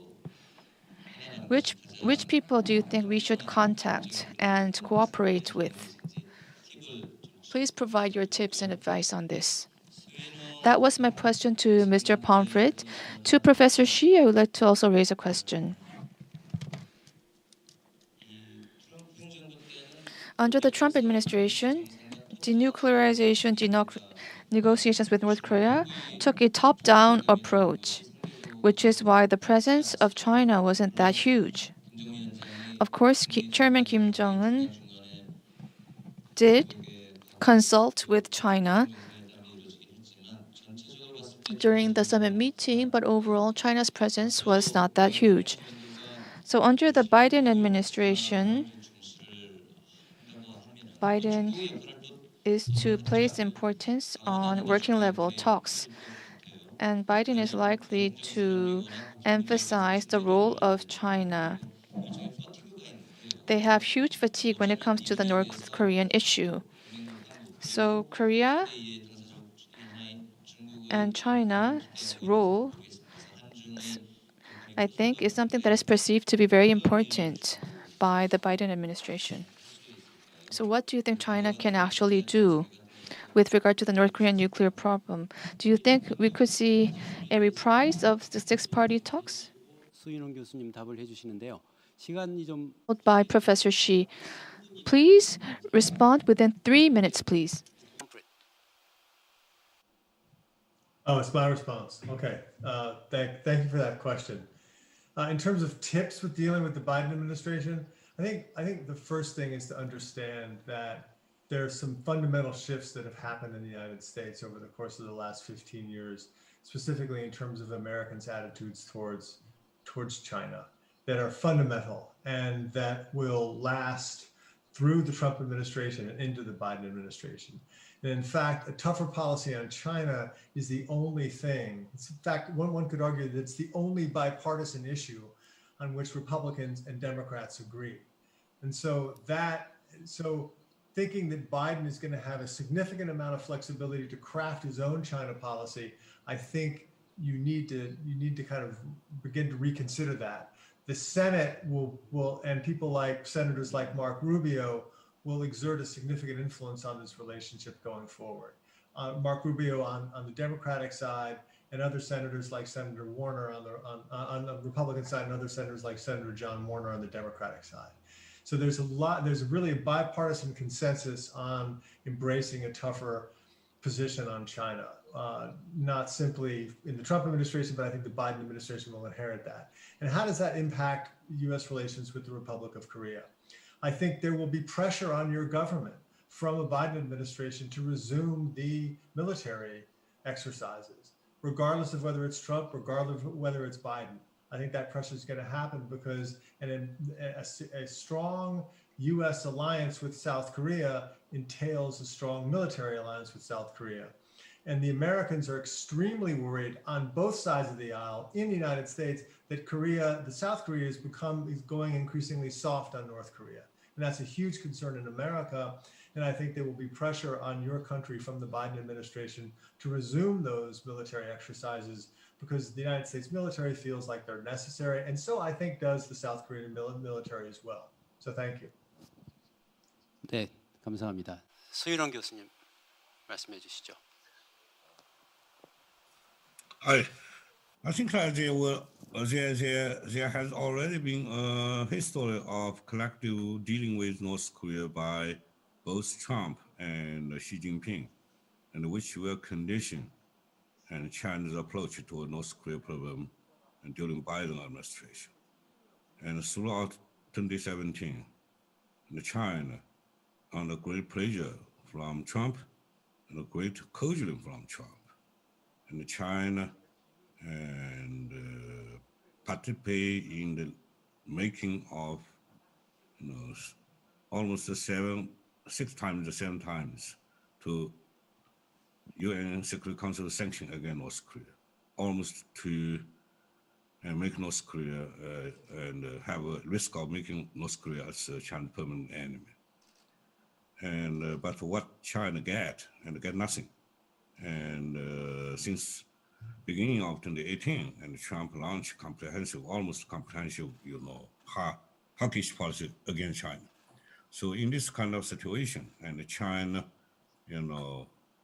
and Kim Jong-un, and both revise greatly the Sino-North Korea relations, and beginning in March of 2018, and then through several, visits of Xi Jinping and Kim Jong-un and each other. And of course, Kim Jong-un come to Beijing much more than Xi Jinping come to Pyongyang. And there's a consensus that China will not let the denuclearization to damage greatly and bilateral relation with Pyongyang. There's also a consensus that the ball is in American court, and the United States should agree with at least greater relaxation of UN sanction against North Korea, and even better, and unilateral sanction from the United States and from its allies and against North Korea. And also, and China will, and China, I think that probably all possibility committed to and to economically support North Korea, let it at least in a very low level of the sustainability to maintain its economy. This means maintain its the minimum stability of the regime. All these are fundamental and consolidated principles. I don't think that Xi Jinping will change these principles, and especially if you think that the strategic rivalry under Biden administration against China generally will continue. So I don't think that China will take a very hawkish attitude toward North Korea again, and especially if North Korea only, make long-range missile tests, not make, nuclear tests. All North Korea, just like now, have not made any, nuclear or long-range missile tests, but insist on North Korea's rights and to possess minimum nuclear and deterrence against the United States and its allies. I don't think that there is a rosy picture, and in both, Sino-American relation in the future, or in the situation of the peninsula. Especially, I don't think that, and China will move again much nearer toward the United States, toward even South Korea, and on the North Korean nuclear program. I don't think that this kind of past already, this kind of situation already has been passed, maybe forever, especially because overall strategic situation and China face, especially with the United States. Although I think that this is maybe not good, was sad, and with in the symposium with our ROK colleagues, but I don't think that we should to make some romantic words to make our friends become more optimistic than and otherwise, in fact. 감사합니다. 지금 시간이요. Yes, thank you. It's 3 p.m. Korean time. And I have to give myself about 1 minute to make some closing remarks to wrap up the session. So we have about 34 minutes left. So please prioritize your questions and comments. Please keep your questions to 1 minute and your responses or answers to 3 minutes. Professor Cha, you have a question? So we have 2 Korean panelists and 2 foreign speakers. So the questions and comments are going which way and that. But listening to the moderator, Ambassador Kim's comments, I'd like to add my comments to his and also ask a few questions. When it comes to North Korean policies of the United States and also Korean Peninsula, regarding the Korean Peninsula, Biden once said that he will empower his advisors and other North Korean experts and Korean Peninsula experts. And he also added, including China. And so, although the comment was very general, I think Biden does have in mind a role that China should be playing. So a question to Mr. Pomfret. The Korean Peninsula is not a very high priority when it comes to the foreign policies of the United States. Well, traditionally. Although Americans do have the policy of strategic patience, and there is talk of strategic patience version season 2. If there are missile programs and missile weapons development, then will this drive up the priority of the Korean Peninsula on the foreign affairs agenda of Washington, like all the way to the status of the Pakistan issue? That's my question for Mr. Pomfret. And to Professor Shi, the One Road, One Belt policy has been continuing for some time, and South Korea is being pressured to join the Quad Plus together with New Zealand and Vietnam. So if South Korea becomes an active member of the Quad in intervening in policy security issues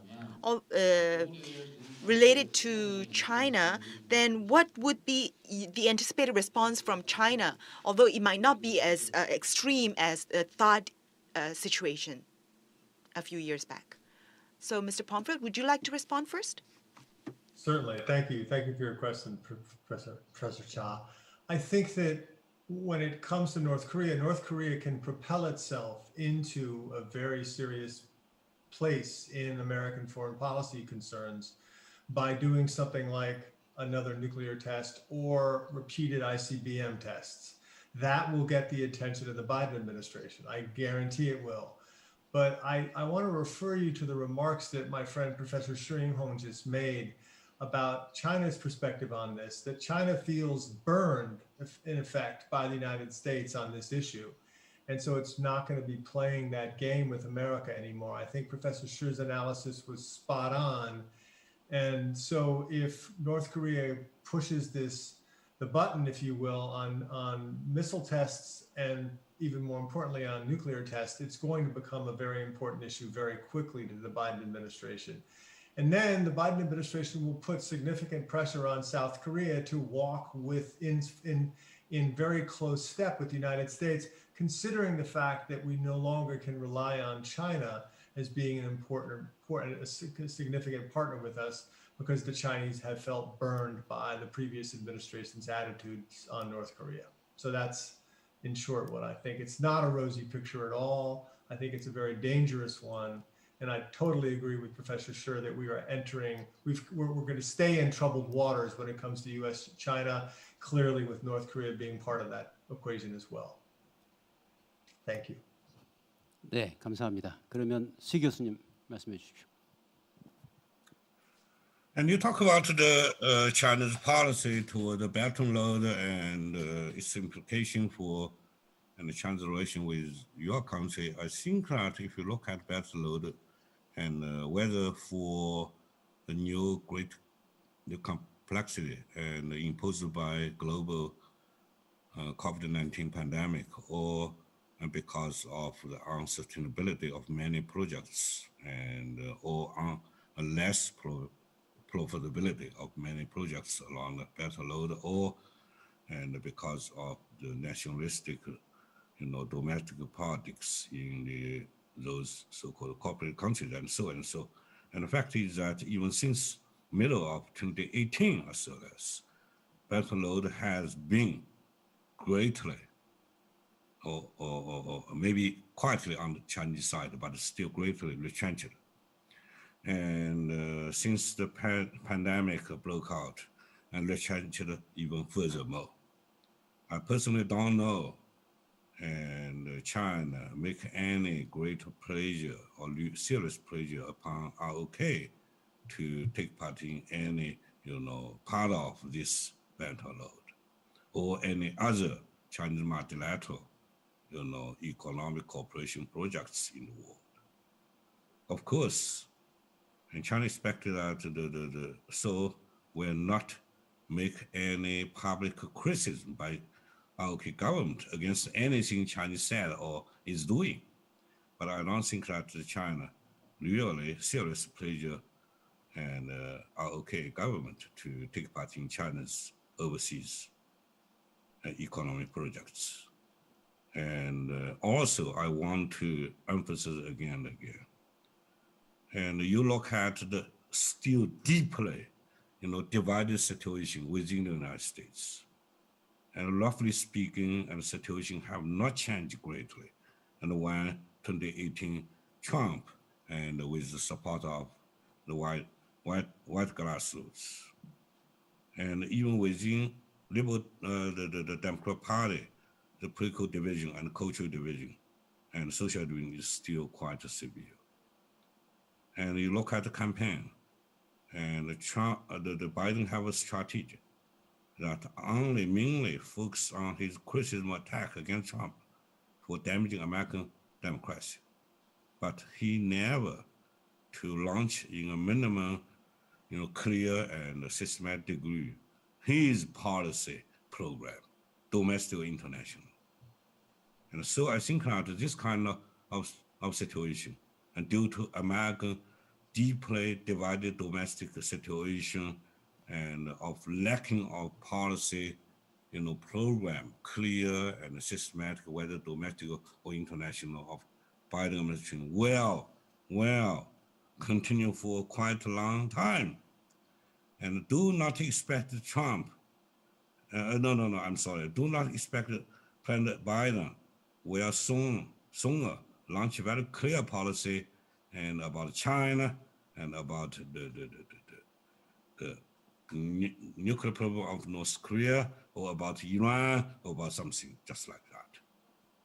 He has no clear policy program because, and his domestic political task of healing American society, American people, are almost something near to, and at least in the short term, impossible task. So do not expect that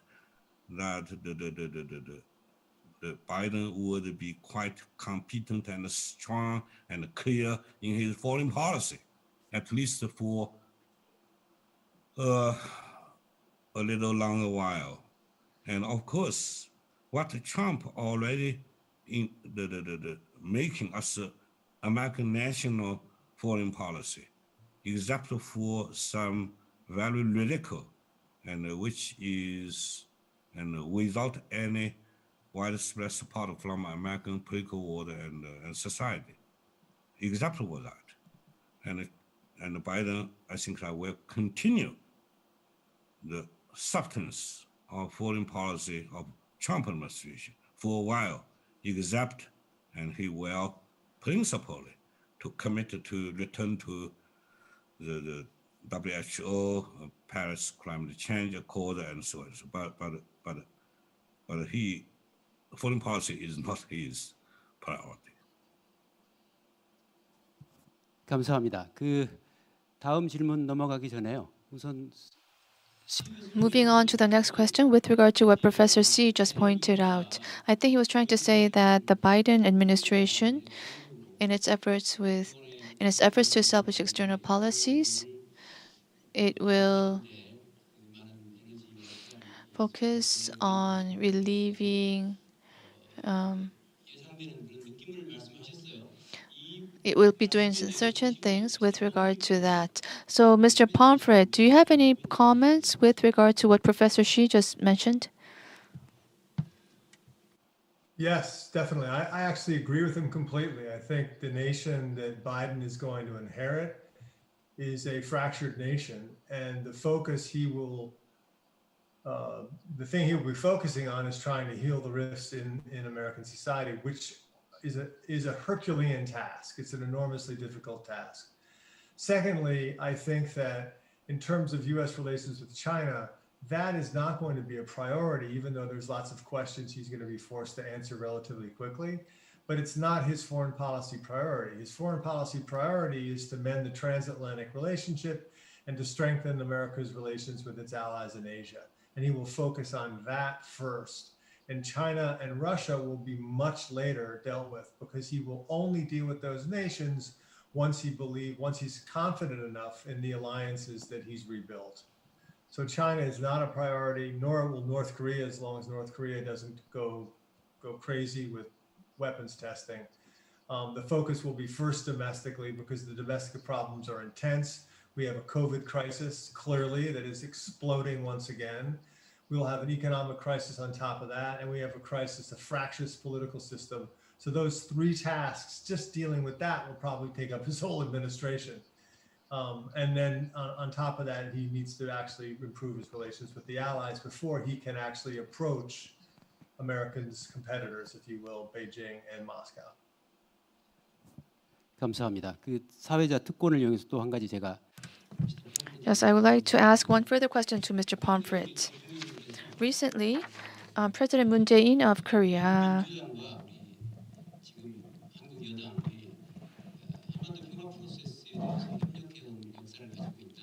talked about how the U.S. Democratic Party and the Korean ruling party have a history of cooperation, and the peace process that Korea is pursuing with is something that President Moon is very hopeful about. So, what are your thoughts on this? President-elect Biden and his team members, do you think they will be cooperative towards South Korea?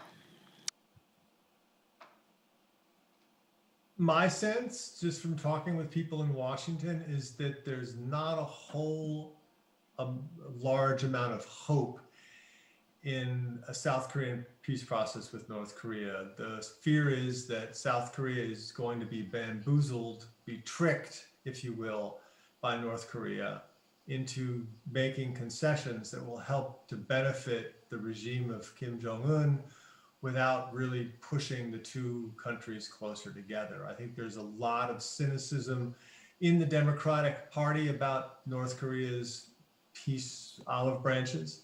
And I think that cynicism is only increased over time.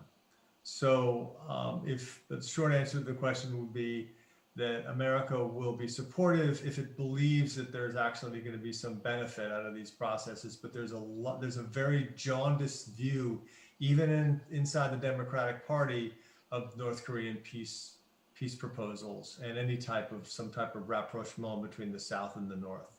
And so while I respect President Moon's optimism that this type of program should be given a chance, I think in the United States and even in the Democratic Party, they don't look at this as something that's gonna be able to walk the walk, if you will.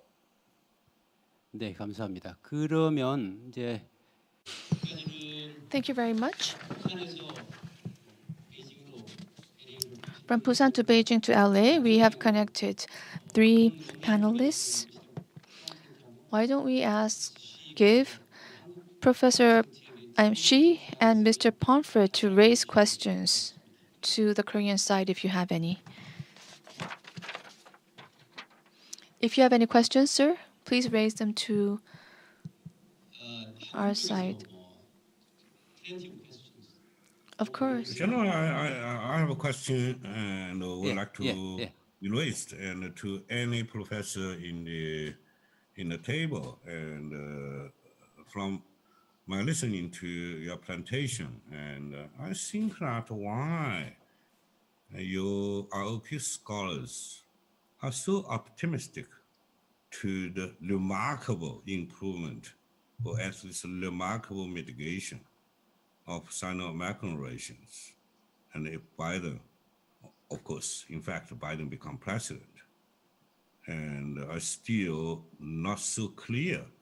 And also, if I connected with and what John have said of the dissatisfaction from within the United States toward Moon Jae-in's attitude toward North Korea, I will look at another corner.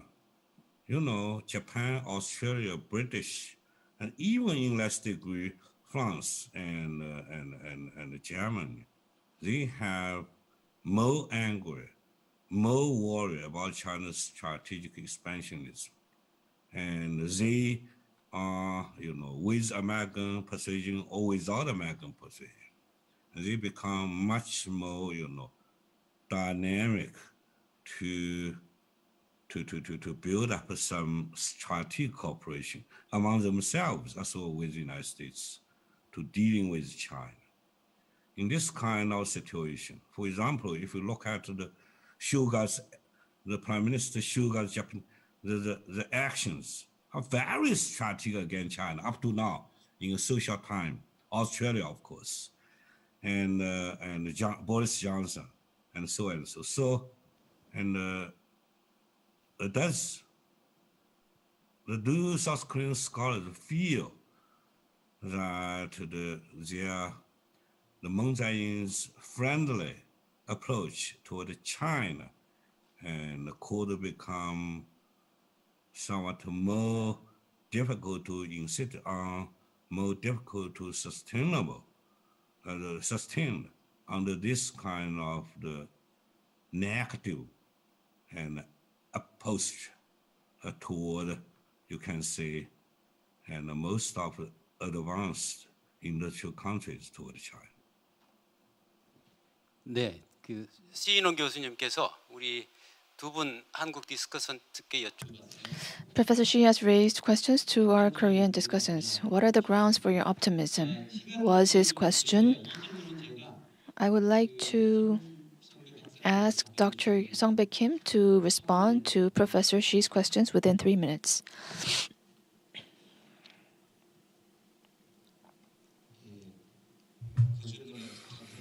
Yes, before I try to answer your question, while listening to Mr. Pomfret speak, I became quite concerned. So is it really so that the tone in DC is not that different from what it was under the Trump administration. If that is the case, then I think that is quite a challenge.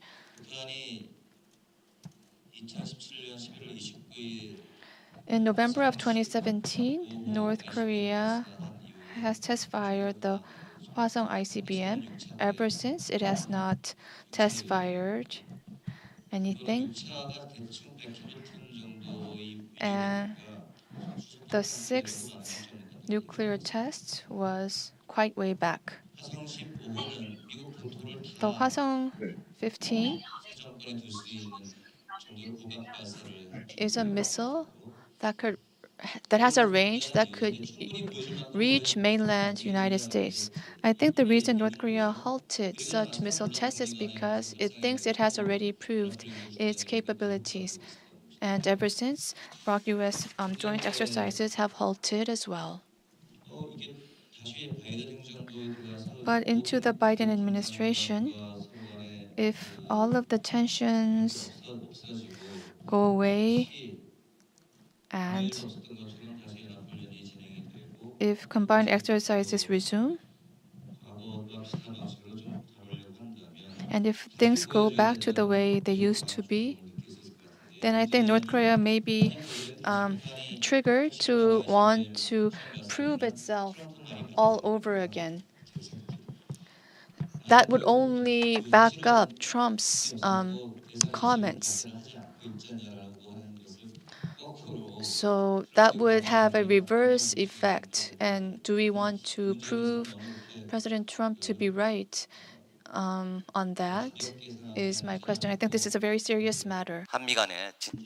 So this is something that we should be thinking earnestly of, especially among the think tanks in both South Korea and the United States. So in that regard, because I am so hopeful and because of my concerns, that's why maybe we might sound quite optimistic. Because if there is no hope, then what's the point of worrying?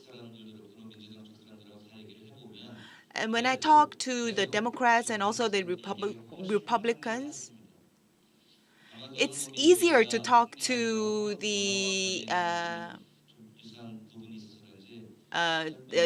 well, comparatively to the Democrats, especially Michelle Flournoy, the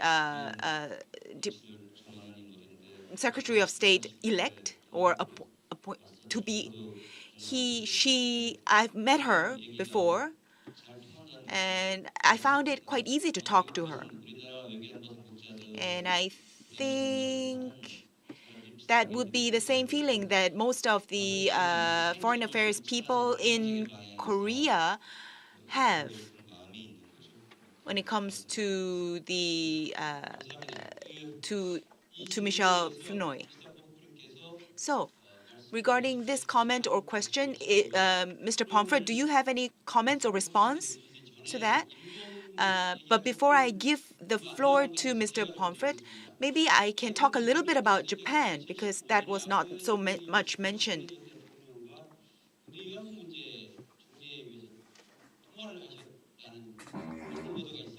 There was a media report that upon the request of the United States, the then President Park Geun-hye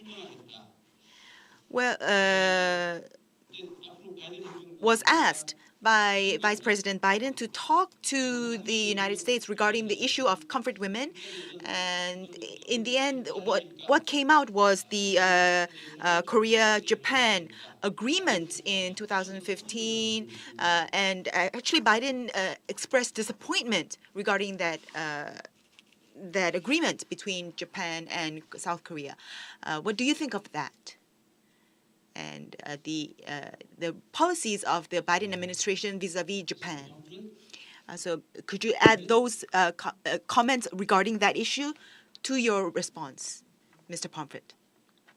Thank you. So on the comfort women issue, but more broadly, the Biden administration clearly will re-engage in issues between allies. And so the South Korea and Japan often have a very fractious relationship. The Trump administration really took a hands-off policy, generally backing Japan in most cases when it came to any type of verbal kerfuffles with the South Koreans. I think you could probably expect the Biden administration to be slightly more even-handed in how it looks at the two sides. In terms of Professor Kim's questions about optimism, I think it's important to be, I mean, it might be easier to engage with Democratic Party strategists, including Michelle Flournoy, on these type of issues. But the reality is that you have to understand that Americans' views on Asia have been deeply colored by an increasingly negative spiral in their perception of China. And so that is going to color how we engage with everybody, including our allies and our friends. And that obsession is going to be a growing one, regardless of whether the Republicans or the Democrats are in power. And so I don't think it's an issue of having no hope. I think that both China and the United States, during this period where China is rising and will continue to rise, and America is wobbly, clearly, that it's incumbent on both nations to manage the increasing competition in such a way that we don't end up blowing each other up, right? I mean, that's the bottom line. But we have to be aware that this relationship is not going to get better. And smaller countries like South Korea need to figure out ways to manage the Americans, manage the Chinese, so you can continue to be the prosperous, economically forward-looking democracy that you are. And so having a clear understanding that the U.S.-China relationship is not going to be, it's not going to turn into a kind of a wonderful love fest anytime soon, I think is important, so that South Korea can figure out what is important for South Korea, what it wants America to do for it, and what it wants China to do for it, and try to reach a kind of accommodation with both nations. And so it's okay not to be optimistic about the relationship and to understand in a clear-eyed way that it's not going to be very good, but that will help actually South Korea to move forward, so you can understand what's really important for you and for your nation. 예, 감사합니다. 지금 남은 시간으로 봐서 한 2개 정도 질문 답변을 할 수 있을 것 같습니다. 다음. Okay, I think we have time for maybe 2 more questions or comments before we wrap up this session. Do the Korean panelists have any comments or questions? Professor Cha? Yes, the floor is yours.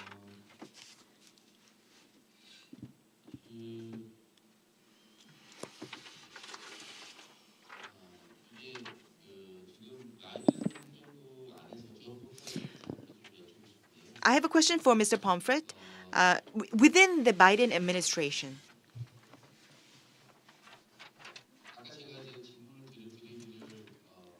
just now I asked a question about the priority, how high the North Korea will be in the foreign affairs policy priority in the few months ahead of us before Biden takes office. I think in that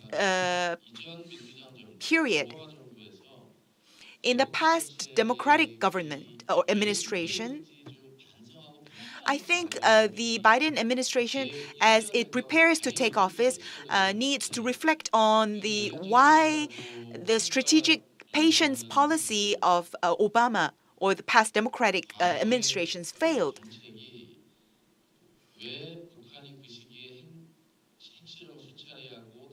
Why, despite the strategic patience, North Korea felt the need to continue with its missile or nuclear tests, even during that period of strategic patience? How earnestly is the American administration or government is Washington thinking of the North Korean issue or the North Korean nuclear issue? I'd like to ask that question to Mr. Pomfret and ask for his comments on the stance of the administration, Democrat administration right now? Thanks for the question, Professor Cha. I think that North Korea is not a priority at all in terms of foreign policy unless and until it resumes missile testing and, God forbid, nuclear testing. It will remain on the back burner very much as Biden is forced to deal with so many domestic issues. I mean, right now, it's hard for you in South Korea to imagine it, but right now we had 100 some odd thousand new cases of COVID every day. We have eruptions of COVID all over the country now. We are a nation that is not even fighting this pandemic. The pandemic is beating us. And so in that time, and on top of that, we're fractured politically and our economy's in free fall. And so given those three very important domestic challenges that Biden is facing, you can't even imagine that he could deal with a crisis such as South Korea if it erupted. If it erupted, they'd have to deal with it, but it's not what they want to deal with. And so while I take your point that strategic patience was a failure, and strategic patience 2 will probably be a failure as well, I can't imagine that that's a priority in any way, shape, or form of the Biden administration as they're confronting what is really a very chaotic domestic situation in our country as well.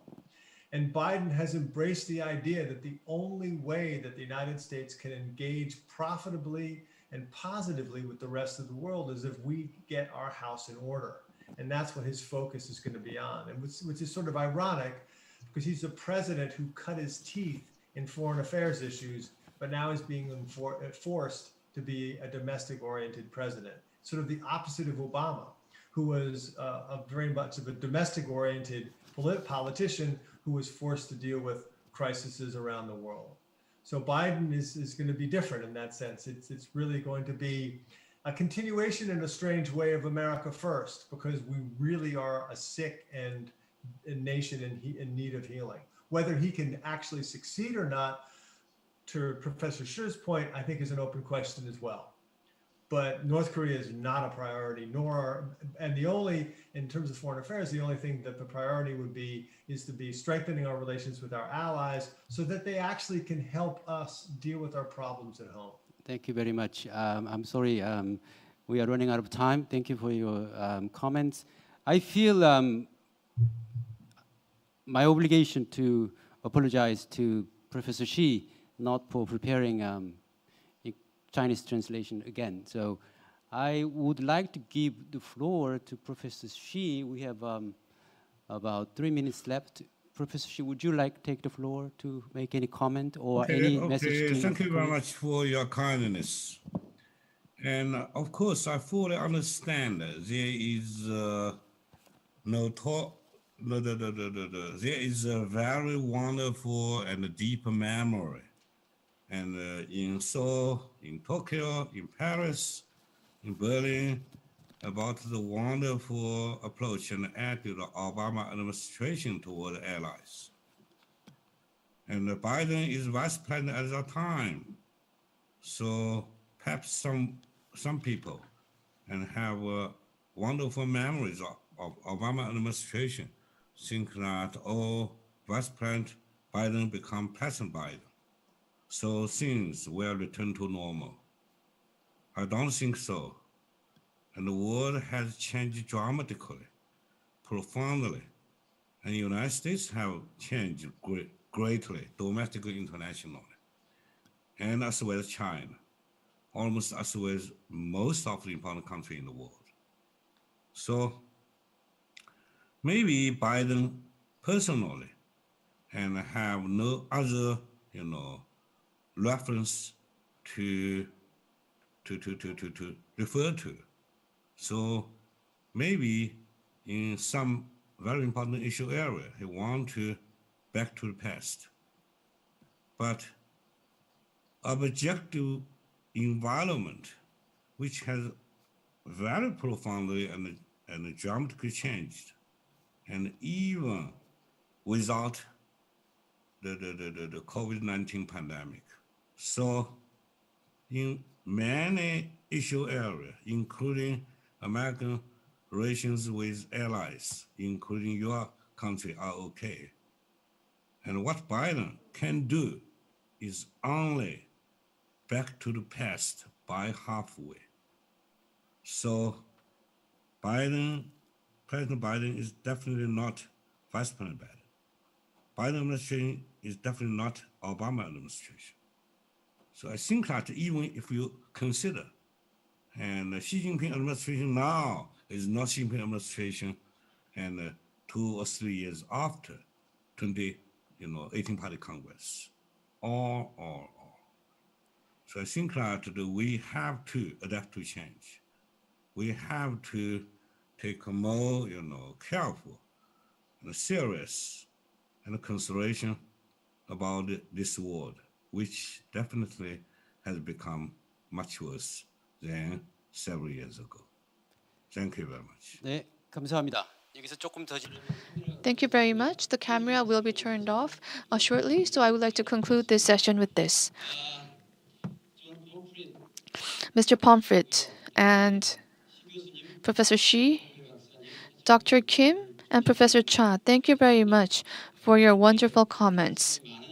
We are living in very uncertain times, and the questions and comments raised today helped us to have a more insightful view of the realities that we are facing. I would like to thank all 4 discussants for your participation today, and I would like to also thank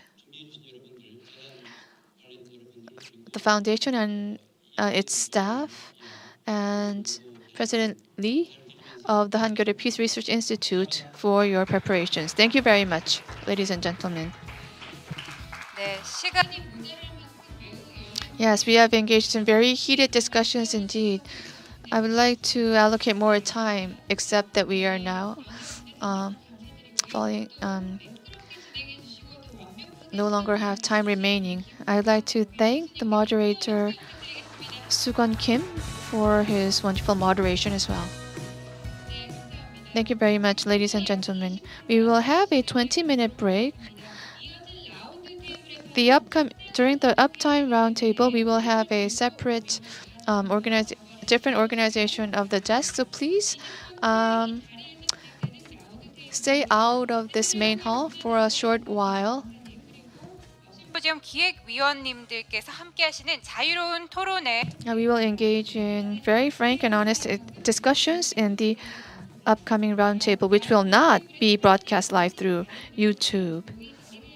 Those of you who are no longer taking part in the roundtable, you are free to leave. I will meet you again in 20 minutes. Thank you very much.